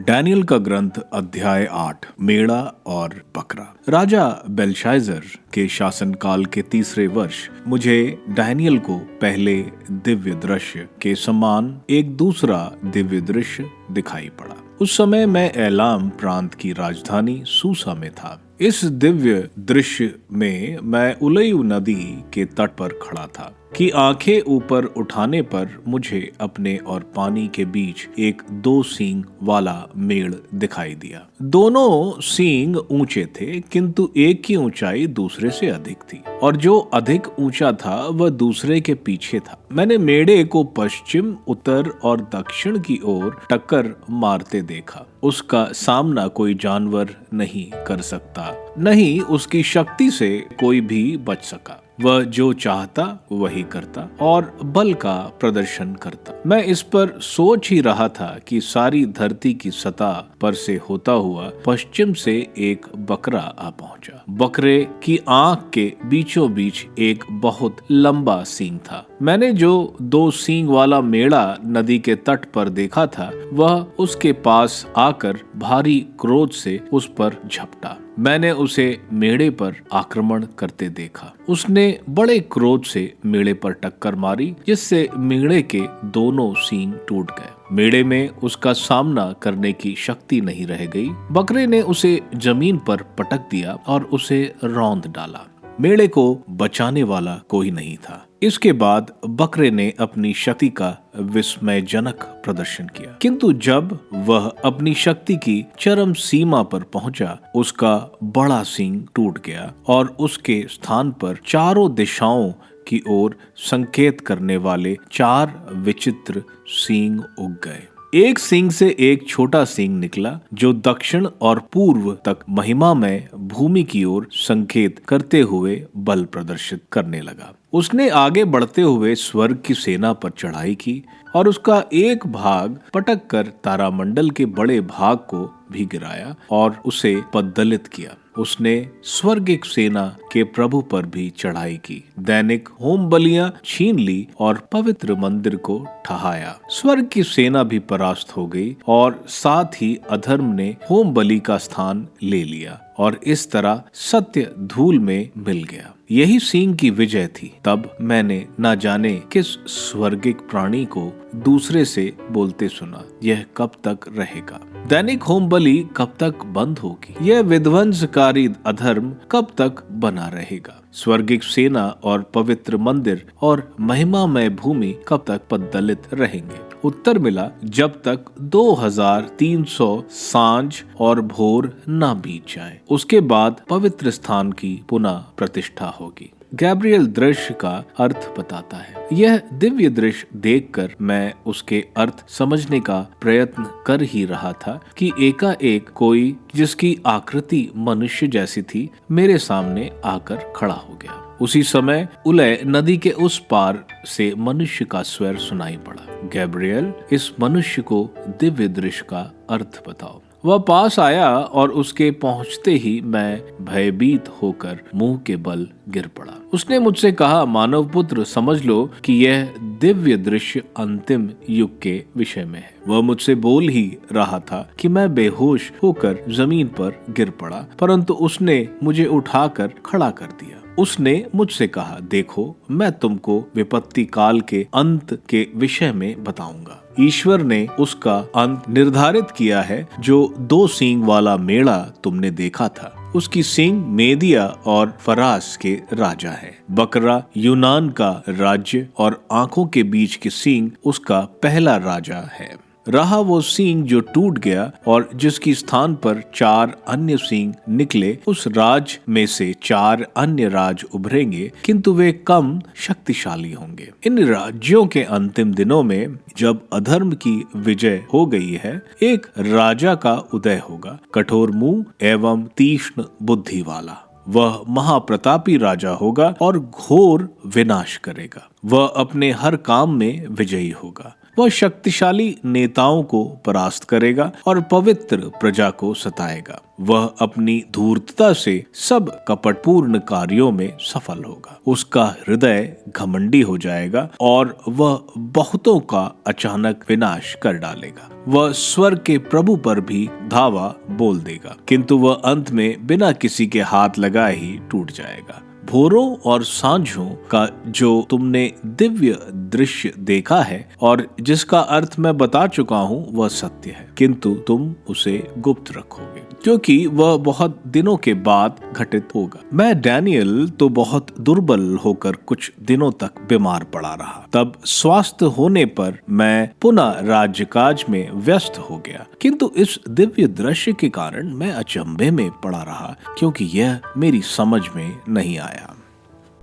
डैनियल का ग्रंथ अध्याय 9। डैनियल की प्रार्थना। मेडी वंश के अवशरोश के पुत्र दारा का, जो खलदेइयों का राजा नियुक्त हुआ था, पहला वर्ष था। मैं डैनियल धर्म ग्रंथों में उन 70 वर्षों का उल्लेख पढ़ रहा था जिसके दौरान नबी यिर्मयाह के अनुसार यरूशलेम उजाड़ पड़ा रहेगा। तब प्रभु ईश्वर पर ध्यान लगाकर मैंने टाट ओढ़े और शरीर पर भस्म रमाकर उपवास व्रत लिया। मैंने अपनी प्रार्थनाएं प्रस्तुत करके इस प्रकार पापों की स्वीकार रोकित की। प्रभु महान एवं भीषण ईश्वर, तू अपना विधान बनाए रखता है। तू उन लोगों पर दया दृष्टि करता है जो तुझे प्यार करते और तेरी आज्ञाओं का पालन करते हैं। हम लोगों ने पाप किया है, हमने अधर्म और बुराई की है, हमने तेरे विरुद्ध विद्रोह किया है, हमने तेरी आज्ञाएं तथा नियम का मार्ग त्याग दिया है। नबी तेरे सेवक हमारे राजाओं, नेताओं और पुरखों और समस्त देश के लोगों को उपदेश देते थे। हमने उनकी उपदेश पर ध्यान नहीं दिया है। प्रभु तू न्यायी है और यहूदिया के लोग, यरूशलेम के निवासी, समस्त इजरायली, चाहे वे निकट रहते हों चाहे उन दूर देशों में जहां तूने उन्हें विश्वासघात के कारण बिखेर दिया है, हम सब के सब कलंकित हैं। प्रभु हम सब कलंकित हैं, हमारे राजा, हमारे शासक और हमारे पुरखे, क्योंकि हमने तेरे विरुद्ध पाप किया है। हमारा प्रभु ईश्वर हम पर दया दृष्टि करे और हमें क्षमा प्रदान करे, क्योंकि हमने उसके विरुद्ध विद्रोह किया और अपने प्रभु ईश्वर की वाणी अनसुनी कर दी। उसने अपने सेवकों, अपने नबियों द्वारा जो नियम हमारे सामने रखे थे, हमने उनका पालन नहीं किया। समस्त इज़राइल जाति ने तेरे विधि भंग की और तेरी वाणी ना सुनकर तुझसे विमुख हो गई। अतः जो शाप और शपथ तेरे सेवक मूसा के विधान में लिखे हैं, वे हम पर सार्थक हुए हैं, क्योंकि हमने उसके विरुद्ध पाप किया है। हमारे और हमारे शासकों के विरुद्ध जो वचन उसने कहे थे, वे अब पूरे हो गए हैं। क्योंकि जैसी विपत्तियां उसने हम पर और यरूशलेम पर ढाई है, वैसी सारी पृथ्वी पर कभी देखने को नहीं मिली है। अब हम पर यह विपत्ति आ पड़ी, जैसा कि मूसा के विधान में लिखा हुआ है। तब भी हमने ना तो हमारे प्रभु ईश्वर से दया की याचना की, ना ही यह जानते हुए भी कि तू सत्य प्रतिज्ञ है, हमने अपने कुकर्मों पर पश्चाताप किया। ईश्वर सदैव सजग है और ठीक समय पर उसने हम पर यह विपत्ति ढाई है। अपने सब कार्यों में प्रभु ईश्वर ने जो कुछ किया है वह उचित है, फिर भी हमने उसकी वाणी पर ध्यान नहीं दिया है। प्रभु ईश्वर, तू ही अपने महान बाहुबल द्वारा अपनी प्रजा को मिस्र से निकाल लाया और इस प्रकार अपने नाम की महिमा बढ़ाई जो आज तक बनी हुई है। हमने पाप किया है, हमने कुकर्म किया है। प्रभु, हम तेरे मुक्तिप्रद कार्यों के स्मरण कर प्रार्थना करते हैं कि तू रुष्ट ना होकर अपने निजी नगर यरूशलेम, अपने पवित्र पर्वत पर से अपना कोप हटा ले। हमारे अपने पापों के कारण और हमारे पूर्वजों के अपराधों के कारण यरूशलेम और तेरी पवित्र प्रजा सब पड़ोसी देश में उपहास के पात्र बन गए हैं। अतः हमारे ईश्वर अपने इस दास की प्रार्थना और उसके विनय पर ध्यान दे। स्वामी, अपने नाम के कारण उजाड़ पड़े हुए पवित्र स्थान पर कृपा दृष्टि डाल। ईश्वर, कान लगा कर सुन और दृष्टि फेर कर हमारी विपत्तियां पर तेरे अपने नगर पर दया कर। यह नगर तो तेरे ही नाम से पुकारा जाता है। हम अपनी धार्मिकता के कारण नहीं बल्कि तेरे महान दया पर भरोसा रखकर तुझसे निवेदन करते हैं। प्रभु, कान दे, प्रभु क्षमा कर, प्रभु सुनकर कुछ कर दे। ईश्वर, तेरे नगर और तेरी प्रजा तेरे नाम से पुकारे जाते हैं, इसलिए अपने नाम के लिए विलंब ना कर। गैब्रियल भविष्यवाणी का अर्थ बताता है। मैं इस प्रकार बोल रहा था और प्रार्थना कर रहा था और अपनी प्रजा इस्राएल के पाप स्वीकार कर रहा था तथा ईश्वर अपने प्रभु के सम्मुख उसके अपने पवित्र पर्वत के लिए विनती कर रहा था। इसी बीच संध्या बलि के समय जिस गैब्रियल नामक मनुष्य को मैं पहले देख चुका था, वह शीघ्र ही उड़कर मेरे समीप आया। उसने मुझे समझाते हुए यह कहा, डैनियल, मैं तुमको विद्या और बुद्धि प्रदान करने के लिए आया हूँ। जब तुम्हारी प्रार्थना आरंभ हुई थी, उसी समय मुझे आदेश मिला था और मैं उसे बताने आया हूँ। तुम ईश्वर को अति प्रिय हो, अतः मेरे वचन ग्रहण कर दिव्य दृश्य का अर्थ समझो। तुम्हारी जाति और तुम्हारे पवित्र नगर के लिए वर्षों के 70 सप्ताह नियत किए गए हैं। उस अवधि के अंत में दुष्कर्म समाप्त किए जाएंगे, पाप मिट जाएंगे, अपराधों का प्रायश्चित किया जाएगा, धर्म स्थायी हो जाएगा, दिव्य दृश्य और भविष्यवाणियां सत्य सिद्ध होंगी और परम पावन मंदिर गर्भ की पुनः प्रतिष्ठा की जाएगी। अतः जानकर यह समझ लो, यरूशलेम के पुनर्निर्माण के विषय में आदेश प्रसारित होने से लेकर अभियोजित नेता के आगमन तक 7 सप्ताह बीत जाएंगे। फिर 62 सप्ताह तक चौकों और खाई सहित उसका निर्माण वह भी आपत्ति के दिनों में पूरा होगा। फिर 62 सप्ताह बाद अभियोजित नेता की मृत्यु होगी और उसके स्थान पर कोई नहीं रहेगा। एक अन्य नेता अपनी सेना से नगर को पवित्र स्थान का विनाश करेगा। इस नेता का भी भारी विपत्ति में नाश होगा, यथा अंत तक युद्ध चलते रहेंगे और निर्धारित विध्वंस पूरा हो जाएगा। वह 1 सप्ताह तक कई व्यक्तियों के साथ संध्या करेगा और आधे सप्ताह तक वह होम बलियां और नैवेद्य बंद करा देगा। मंदिर के छज्जे पर घोर विपत्स मूर्तियां की प्रतिष्ठा होगी। वह निर्धारित समय तक विनाश काल चलता रहेगा। डैनियल का ग्रंथ अध्याय 10। छलटी पहने मनुष्य का दृश्य। फारस के राजा सेहरुस के 3रे वर्ष डैनियल को, जो बल्तहजर कहलाता था, एक वाणी प्राप्त हुई। यह एक बहुत बड़े संघर्ष की सच्ची वाणी थी। उसे एक दिव्य दृश्य के द्वारा वाणी का अर्थ समझ में आ गया। उन दिनों में डैनियल 3 सप्ताह का व्रत रख रहा था।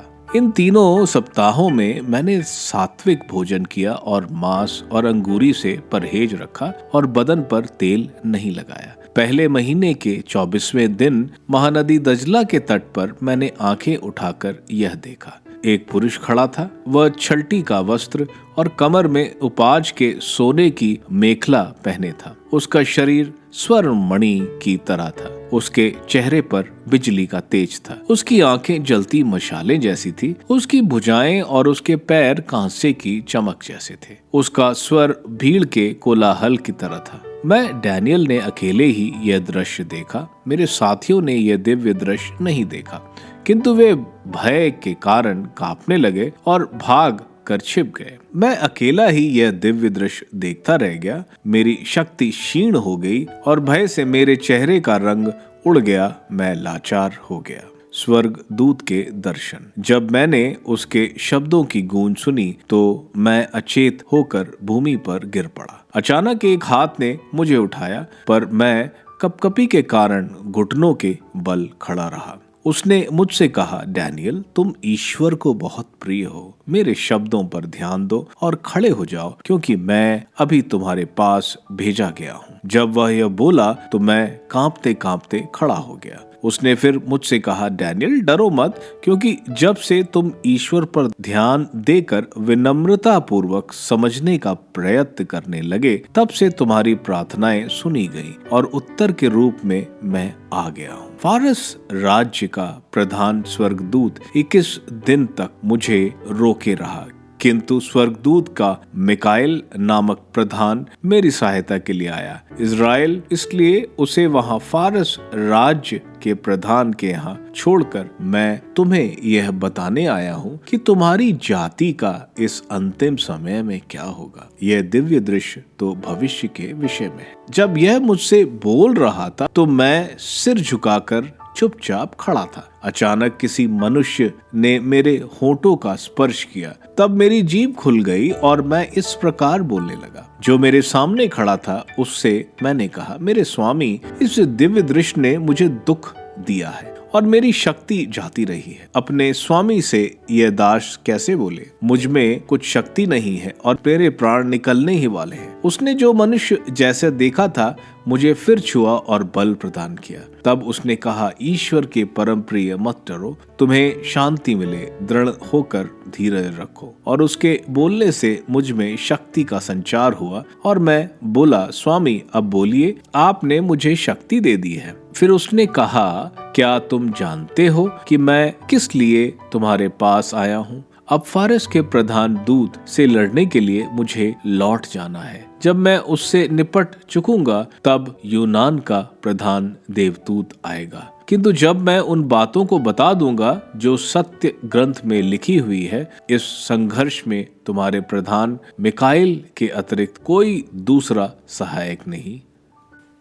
डैनियल का ग्रंथ अध्याय 11। और मेडिया के राजा दारा के पहले वर्ष से मैं उसके पक्ष में लड़ता और उसकी रक्षा करता रहा। फारस में 3 और राजाओं का उदय होगा तथा चौथा दूसरे से बहुत अधिक धनवान होगा। जब वह अपनी धन संपत्ति के द्वारा अपने राज्य का विस्तार करेगा, तब वह यूनान राज्य के विरुद्ध सबको भड़काएगा। उसके बाद एक महापराक्रमी राजा का उदय होगा। वह एक विशाल राज्य की स्थापना कर अपनी इच्छा के अनुसार उस पर शासन करेगा। किंतु ज्यों ही उस राज्य की स्थापना की जाएगी, वह चारों दिशाओं में चित्र भित्र हो जाएगा, किंतु वह उसके वंशजों को नहीं मिलेगा।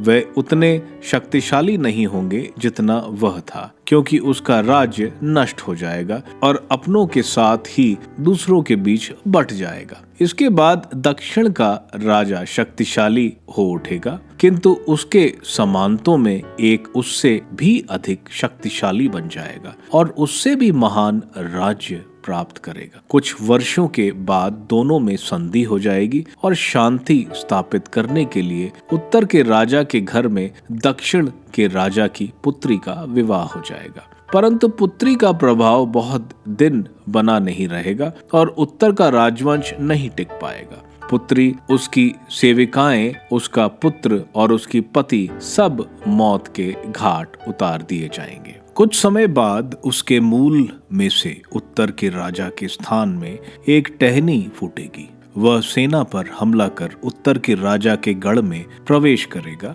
और विजयी होकर उस पर अधिकार कर लेगा। वह उसकी डाली, मूर्तियां और उसके बहुमूल्य सोने और चांदी के पात्र लूटकर मिस्र ले जाएगा। इसके बाद वह कुछ वर्षों तक उत्तर के राजा पर आक्रमण करना छोड़ देगा। तब उत्तर का राजा दक्षिण के राज्य को परास्त करेगा, किंतु अंत में अपने देश की ओर लौट जाएगा। फिर उसी के पुत्र युद्ध करेंगे और बड़ी भारी सेना एकत्रित कर बाढ़ की तरह आगे बढ़ेंगे और उत्तर के राजा के गढ़ तक युद्ध करते चले जाएंगे। इस पर क्रोधित होकर दक्षिण का राजा आगे बढ़कर उत्तर के राजा से लड़ेगा। वह भी एक बहुत बड़ी सेना इकट्ठी कर उसका सामना करेगा, किंतु निष्फल रहेगा। जब उत्तर की सेना दक्षिण के राजा के अधिकार में आएगी तो वह घमंड से फूल उठेगा और लाखों की संख्या में उनका वध करेगा। फिर भी उसकी विजय स्थायी नहीं रहेगी। उत्तर का राजा एक बार और पहले से भी अधिक बड़ी सेना एकत्रित करेगा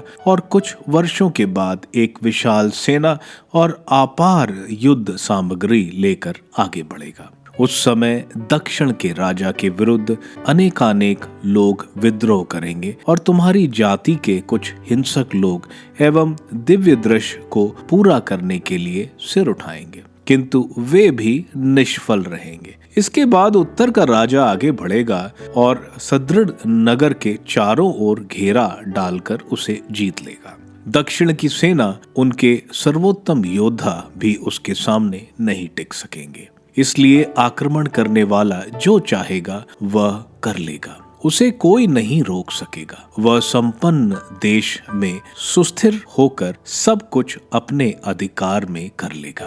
उसके बाद वह समस्त दक्षिण के राज्य को अधीन कर लेने का विचार करेगा, किंतु वह उससे संधि स्थापित करेगा और दक्षिण के राज्य को पराधीन बनाने के विचार से उसकी पुत्री से विवाह कर लेगा। परंतु इससे भी कोई सफलता नहीं मिलेगी और ना उसे कुछ लाभ होगा। इसके बाद वह तटवर्ती प्रांतों पर आक्रमण करेगा। उनमें वह बहुतों को जीत लेगा, किंतु एक सेनाध्यक्ष उसके घमंड को चूर कर देगा, क्योंकि वह उसे मांगी हुई क्षतिपूर्ति देने से असमर्थ होगा। इसके पश्चात वह फिर अपने प्रदेश के गढ़ों की ओर मुड़ेगा, लेकिन वह ठोकर खाकर इस तरह गिर जाएगा कि उसका नामो निशान नहीं रहेगा। उसके स्थान पर फिर एक और राजा आएगा, जो देश का वैभव लूटने के विचार से कर उगाने के लिए एक धूर्त व्यक्ति को भेज देगा, किंतु कुछ ही दिन बाद उसका विनाश हो जाएगा, परंतु ना तो लोगों के सामने और ना युद्ध में। उसके स्थान पर एक ऐसे शुद्ध व्यक्ति का उदय होगा जो राजकीय पद के योग्य नहीं होगा। वह अचानक षड्यंत्र और कुटिलता के द्वारा राज्य प्राप्त करेगा। वह आगे बढ़ते बढ़ते सब सैनिक शक्तियों छित्र भित्र कर देगा और विधान का प्रधान भी परास्त हो जाएगा। वह कपटपूर्ण संध्या करेगा और थोड़े ही लोगों की सहायता से ही विजयी हो जाएगा। वह बिना किसी पूर्व सूचना के सबसे संपन्न क्षेत्रों में प्रवेश कर ऐसे दुष्कर्म करेगा जो उसके पूर्वजों ने भी कभी ना किए थे। वह लूट का माल, धन और भूमि अपने अनुयायियों के बीच बांट देगा और कुछ समय तक गढ़ों के विरुद्ध षड्यंत्र रचेगा। वह अपना समस्त बल और साहस बटोरकर दक्षिण के राजा पर विशाल सेना के साथ आक्रमण कर देगा। दक्षिण का राजा बहुत विशाल और शक्तिशाली सेना के साथ युद्ध करेगा, किंतु वह विजयी नहीं होगा, क्योंकि उसके विरुद्ध षड्यंत्र रचे जाएंगे। वे लोग भी जो उसके सहभोगी हैं उसके पतन के कारण बन जाएंगे। उसकी सेना तितर बितर हो जाएगी और बहुत से लोगों की हत्या की जाएगी। दोनों राजा समान रूप से कुकर्म करने पर उतारू हो जाएंगे। एक ही मेज पर भोजन करते हुए भी दोनों झूठ बोलेंगे, किंतु यह सब निष्फल हो जाएगा, क्योंकि तब तक निर्धारित अवधि पूरी नहीं होगी। वह बहुत युद्ध सामग्री के साथ अपने देश लौटेगा, किंतु उसका मन पवित्र विधान के विरुद्ध हो। अपनी इच्छा के अनुसार काम कर लेने पर वह अपने देश लौट जाएगा।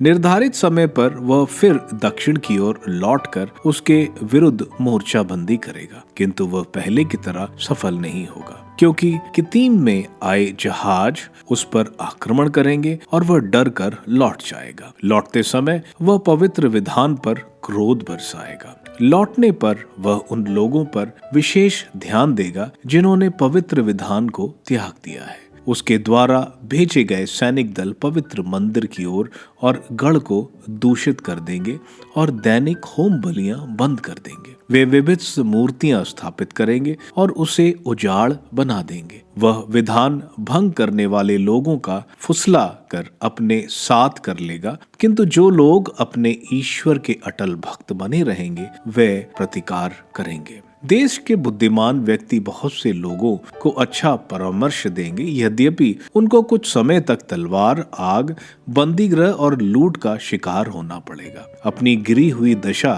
में उनको कुछ सहायता मिल जाएगी, यद्यपि षड्यंत्र रचने वाले बहुत से लोग उनसे जा मिलेंगे। इन नेताओं में से कुछ को बहुत कष्ट सहना पड़ेगा, जिससे वे शुद्ध होकर अग्नि परीक्षा में खरे उतरे, क्योंकि अब तक निर्धारित अवधि पूरी नहीं हुई है। वह राजा मनमाना आचरण करेगा और प्रत्येक देवता से अपने आप को ऊपर समझते हुए प्रभु ईश्वर के विरुद्ध बड़ी बड़ी बातें बोलेगा।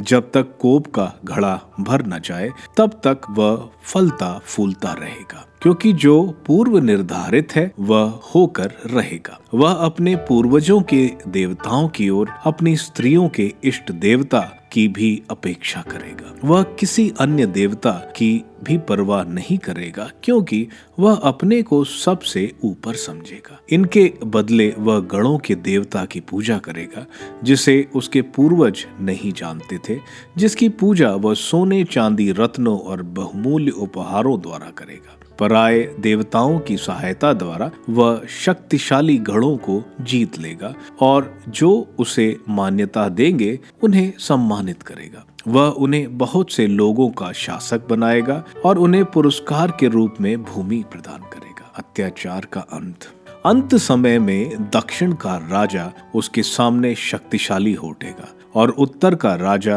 रथों, घुड़सवारों और बहुत से जहाजों के साथ उस पर तूफान की तरह टूट पड़ेगा। वह राष्ट्रों पर आक्रमण कर उन पर हावी हो जाएगा और वैभवशाली देश में आएगा। लाखों आदमी मौत के घाट उतारे जाएंगे, किंतु उसके अधिकार में एदोम और मोआब और अम्मोनियों का मुख्य भाग मुक्त रहेगा। वह राष्ट्रों के विरुद्ध अपने हाथ बढ़ाएगा और मिस्र देश भी उससे नहीं बच पाएगा। वह सोने चांदी की कोशों और मिस्र की धन संपत्ति पर अधिकार कर लेगा। लिबिया और कुशी भी उसके साथ ही हो जाएगी, किंतु पूर्व और उत्तर से प्राप्त अफवाहों से वह भयभीत हो उठेगा। तब वह आग बबूला होकर बहुत से लोगों का विनाश करने और उनको मिटा देने के लिए वहां जाएगा। वह समुद्र और महिमा में पवित्र पर्वत के बीच अपने राजकीय तंबू गाड़ेगा। तब भी उसका अंत हो जाएगा और उसकी सहायता कोई नहीं करेगा। डैनियल का ग्रंथ अध्याय 12 पुनरुत्थान। उस समय स्वर्गदूतों का प्रधान और तुम्हारी प्रजा की रक्षा करने मिखाएल उठ खड़ा होगा। उस समय ऐसा घोर संकट होगा जैसा कि राष्ट्रों की उत्पत्ति से अब तक कभी नहीं हुआ है, किंतु उस समय तुम्हारी प्रजा बच जाएगी, वे सब जिनका नाम पुस्तक में लिखा रहेगा। जो लोग पृथ्वी की मिट्टी में सोए हुए थे वे बड़ी संख्या में जाग जाएंगे, कुछ अनंत जीवन के लिए और कुछ अनंत काल तक तिरस्कृत और कलंकित होने के लिए।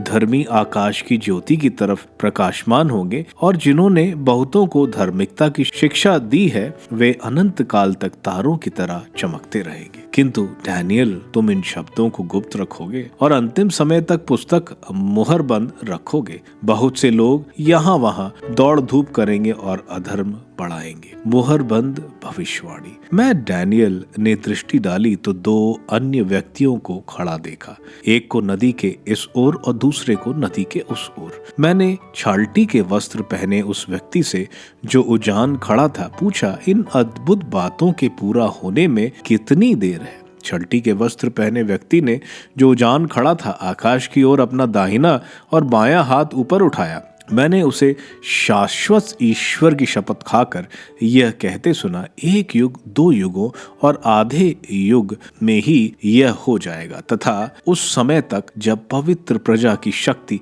बिखर जाएगी ये सारी बातें पूरी हो जाएंगी। मैंने सुना पर समझा नहीं। तब मैंने कहा, मेरे स्वामी, इन बातों का अंतिम परिणाम क्या होगा? उसने उत्तर दिया, डैनियल, अब तुम जाओ, क्योंकि अंत काल तक यह वाणियां गुप्त और मोहरबंद रहेंगी। बहुत से लोग परीक्षा में खरे उतरेंगे, किंतु कुकर्मी कुकर्म करते रहेंगे। एक भी कुकर्मी नहीं समझ पाएगा, प्रज्ञावान ही समझ सकेंगे। दैनिक होम बलियों के बंद होने और उजाड़ कर देने वाली विभिन्न मूर्तियों की स्थापना के समय से 1290 दिन लगेंगे। धन्य है वह जो 1335 दिन पूरा होने पर प्रतीक्षा करेगा। किंतु तुम अंत तक अपने मार्ग पर चलते रहो, तभी तुम विश्राम करोगे। युगांत में तुम अपना निर्धारित स्थान प्राप्त करने के लिए उठ खड़े होगे।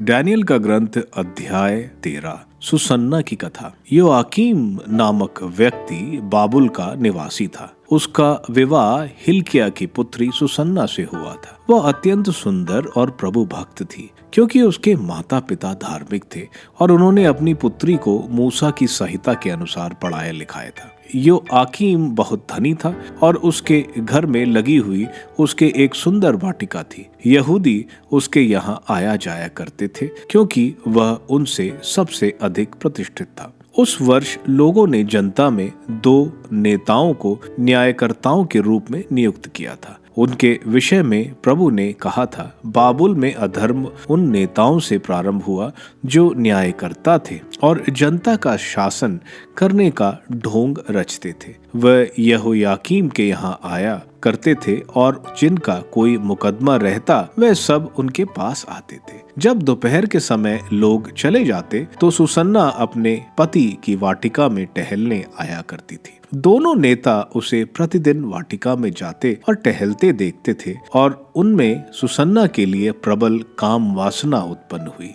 उनका मन इतना विकृत हो गया कि उन्होंने स्वर्ग की ओर नहीं देखा और नैतिकता के नियम भुला दिए। उसके प्रति काम वासना तो दोनों में थी, किंतु वे लज्जा के कारण एक दूसरे पर यह प्रकट नहीं कर सके। दोनों उसके पास जाने के इच्छुक थे, अतः वह प्रतिदिन बड़ी उत्सुकता से उसे देखने का अवसर ढूंढते थे। एक दिन उन्होंने एक दूसरे से कहा, भोजन का समय हो गया है, हम घर चले। वे चल दिए और अपने अपने रास्ते गए, किंतु जल्दी घूमकर वे वहीं आमने सामने हो गए। एक दूसरे से पूछने पर उन्होंने उसके प्रति अपनी अपनी काम पीड़ा स्वीकार की। तब वे इस पर सहमत हो गए कि हम किस समय उसे अकेला पा सके। वे उपयुक्त अवसर की ताक में ही थे कि सुसन्ना 2 नौकरानियों के साथ अपनी आदत के अनुसार वाटिका में घुसी। उस दिन बहुत गर्मी थी, इसलिए वह स्नान करना चाहती थी। उन दोनों नेताओं को छोड़कर जो छिपकर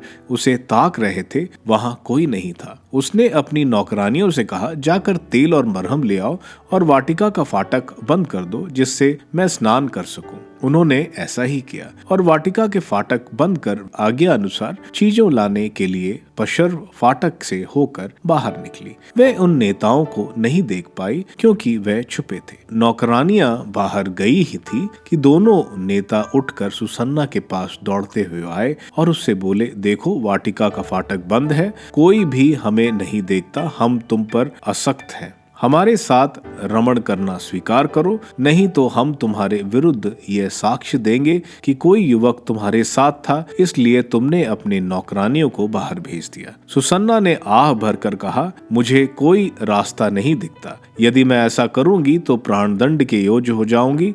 यदि मैं ऐसा नहीं करूंगी तो आपके हाथों से नहीं बच पाऊंगी। फिर भी प्रभु के सामने पाप करने की अपेक्षा निर्दोष ही अपने हाथ पड़ जाना मेरे लिए अच्छा है। इस पर सुसन्ना ऊंचे स्वर से चिल्लाने लगी, किंतु दोनों नेता उसके विरुद्ध चिल्लाने लगे और उनमें से एक ने दौड़कर वाटिका का फाटक खोल दिया। जब घर के लोगों ने वाटिका में चिल्लाने की आवाज सुनी तो यह दोनों यह देखने के लिए कि सुसन्ना को क्या हुआ है, वह दौड़ते हुए आए और पशर्व फाटक से वाटिका में प्रवेश कर गए। जब नेताओं ने अपना बयान दिया तो नौकरों का बड़ा धक्का लग गया, क्योंकि सुसन्ना पर इस प्रकार का अभियोग कभी नहीं लगाया गया था। दूसरे दिन जब जनता उसके पति योआकीम के यहाँ एकत्र हो गई थी तो वे दुष्ट नेता सुसन्ना को प्राणदंड दिलाने का षड्यंत्र रचकर आ पहुंचे। उन्होंने जनता के सामने कहा, हिल्किया की पुत्री योआकीम की पत्नी सुसन्ना को बुला भेजो। लोगों ने उसे बुला भेजा।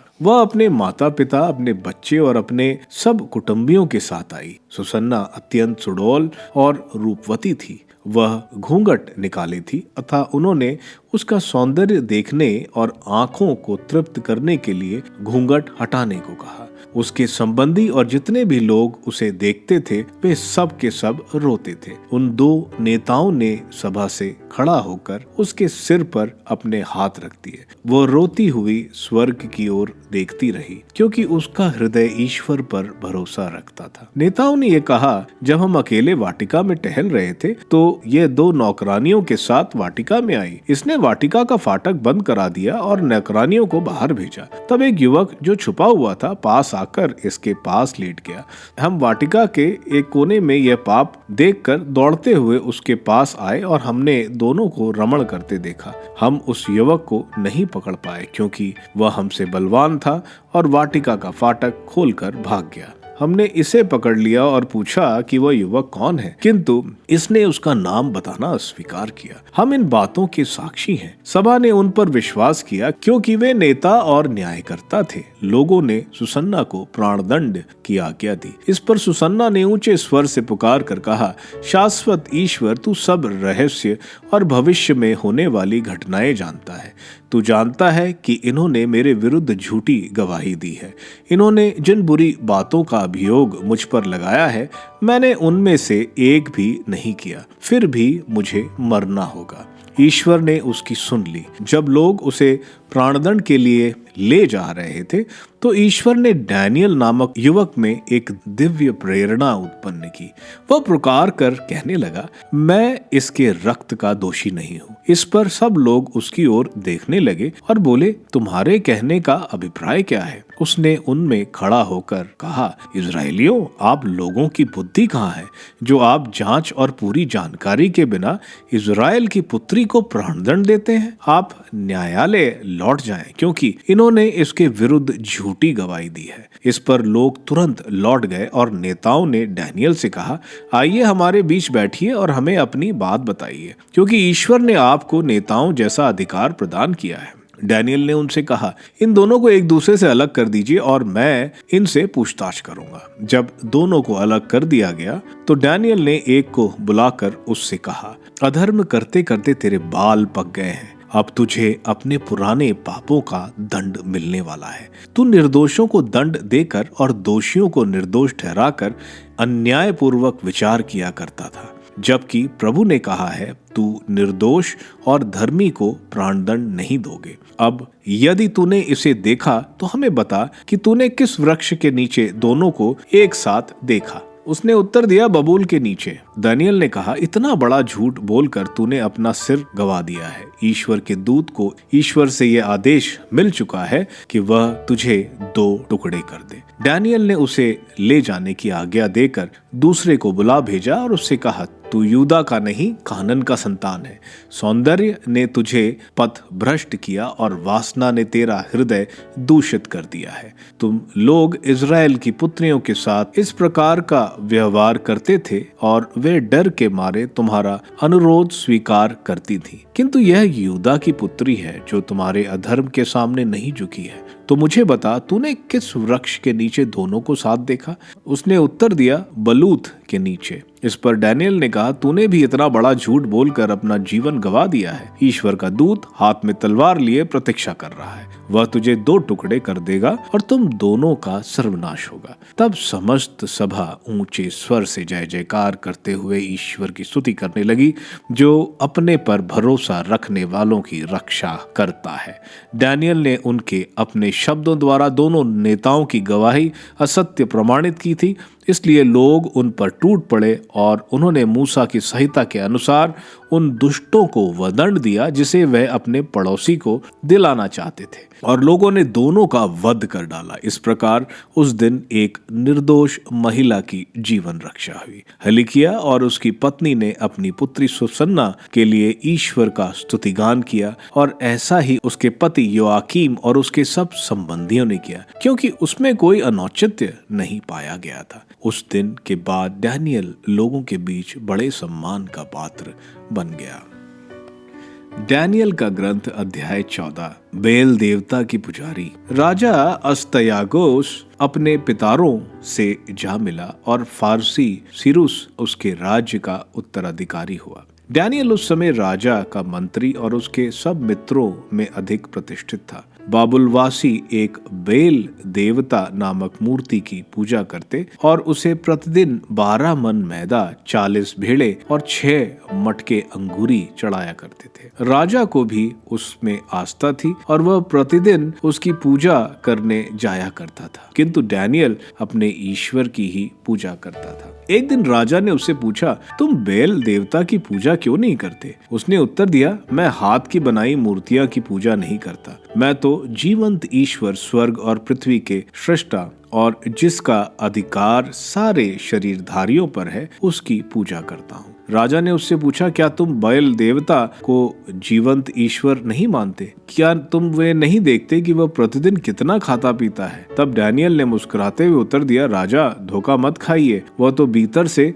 मिट्टी और बाहर से कांसा है। उसने ना तो किसी को कुछ खाया है और ना पिया। इस पर राजा ने क्रोधित होकर अपने पुजारियों को बुलाकर उनसे कहा, यदि तुम मुझे ये नहीं बताओगे कि यह भोजन कौन खाता है तो तुम्हें मरना होगा, और यदि तुम यह प्रमाणित कर दोगे कि स्वयं बेल देवता उसे खाता है तो डैनियल को मरना होगा, क्योंकि उसने बेल देवता का उपहास किया है। तब डैनियल ने राजा से कहा, जैसा आप कहते हैं वैसा ही हो। अपनी पत्नियों और बच्चों के अतिरिक्त बेल देवता के पुजारियों की संख्या 70 थी। इसके बाद राजा डैनियल के साथ बेल देवता के मंदिर पहुंचा। बेल देवता के पुजारियों ने कहा, देखिए, जब हम लोग बाहर चले जाएं, तब राजा आप भोजन मेज पर रखें, अंगूरी को मिलाकर रख दें और फिर दरवाजा लगाकर उस पर अपनी मोहर वाली अंगूठी की मुद्रा लगा दें, और सवेरे जब आप वापस आएं और यह ना पाएं कि बैल देवता सब कुछ खा गया है तो हमें मार डालें, नहीं तो डैनियल को जो हमारी निंदा कर रहा है।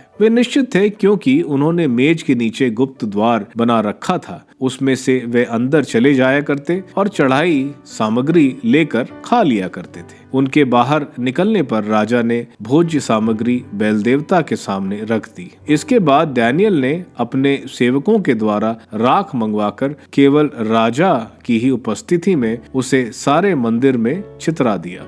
बाहर निकलकर उन्होंने दरवाजा बंद कर लिया, उस पर राजा की मोहर वाली अंगूठी की मुद्रा लगा दी और चले गए। रात में पुजारी अपनी पत्नी और बच्चों के साथ हमेशा की तरह आए और सब कुछ खा पी लिया। दूसरे दिन राजा बड़े सवेरे जग आया। डैनियल भी उनके साथ था। राजा ने पूछा, डैनियल, मोहरें टूटी तो नहीं है? उसने उत्तर दिया, नहीं टूटी नहीं है राजन। कीवड़ खुले तो राजा ने मेज की ओर देखा और उच्च स्वर से बोला, बैल देवता तू महान है, तेरे संबंध में कोई धोखे की बात नहीं, बिल्कुल नहीं। किंतु डैनियल हंसा और उसने यह कहते हुए राजा को अंदर जाने से रोक लिया। जरा फर्श की ओर तो ध्यान दीजिए, देखिए कि ये पद चिन्ह किनके हैं? राजा ने कहा, हाँ, मैं पुरुषों, स्त्रियों और बच्चों के पद चिन्ह देख रहा हूँ। इस पर राजा बहुत कुपित हुआ और उसने उनकी पत्नियों और बच्चे सहित पुजारियों को गिरफ्तार करवाया। उन्हें उन गुप्त द्वार को बतलाना पड़ा जिनमें से आकर वे मेज पर रखी चीजें खाते थे। इस पर राजा ने उन्हें मरवा डाला और बेल देवता की मूर्ति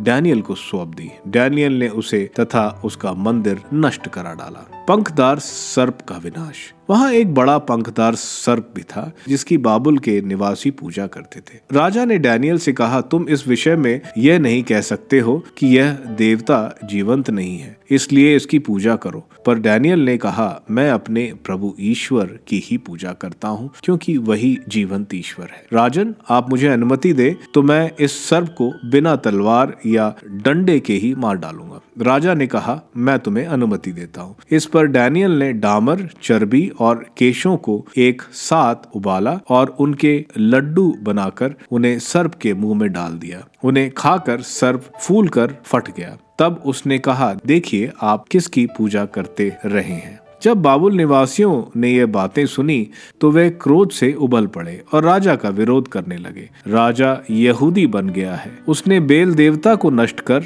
डाला, सर्प को मरवा दिया और पुजारियों का वध कराया। इसलिए वे राजा के पास जाकर कहने लगे, डैनियल को हमारे हवाले कर दीजिए, नहीं तो हम परिवार सहित आपको मार डालेंगे। जब राजा ने उनका आग्रह सुना तो उसने विवश होकर डैनियल को उनके हवाले कर दिया। उन्होंने उसे सिंहों के खड्ड में डाल दिया, जहां वह 6 दिन पड़ा रहा। उस खड्ड के 7 सिंह थे। रोज उन्हें 2 आदमी और 2 भेड़ें दी जाती, किंतु इस बीच वे नहीं दी गईं, जिससे वे डैनियल को ही फाड़ खाएं। उसी समय यहूदिया देश में हबक्कूक नाम का एक नबी रहता था। उसने एक बर्तन में शोरबा और रोटी का चूरमा बना लिया था और उसे लुनेरों के पास खेतों में ले जा रहा था। तभी प्रभु के एक दूत ने हबक्कूक से कहा, अपने पास का यह भोजन बाबुल के सिंहों के खंड में डैनियल के पास ले जाओ। हबक्कूक ने कहा, स्वामी, मैंने तो कभी बाबुल देखा ही नहीं और ना उस खड का मुंह, ना उस खड को मुझे पता है। तब प्रभु के दूत ने उसे सिर की चोटी पकड़ ली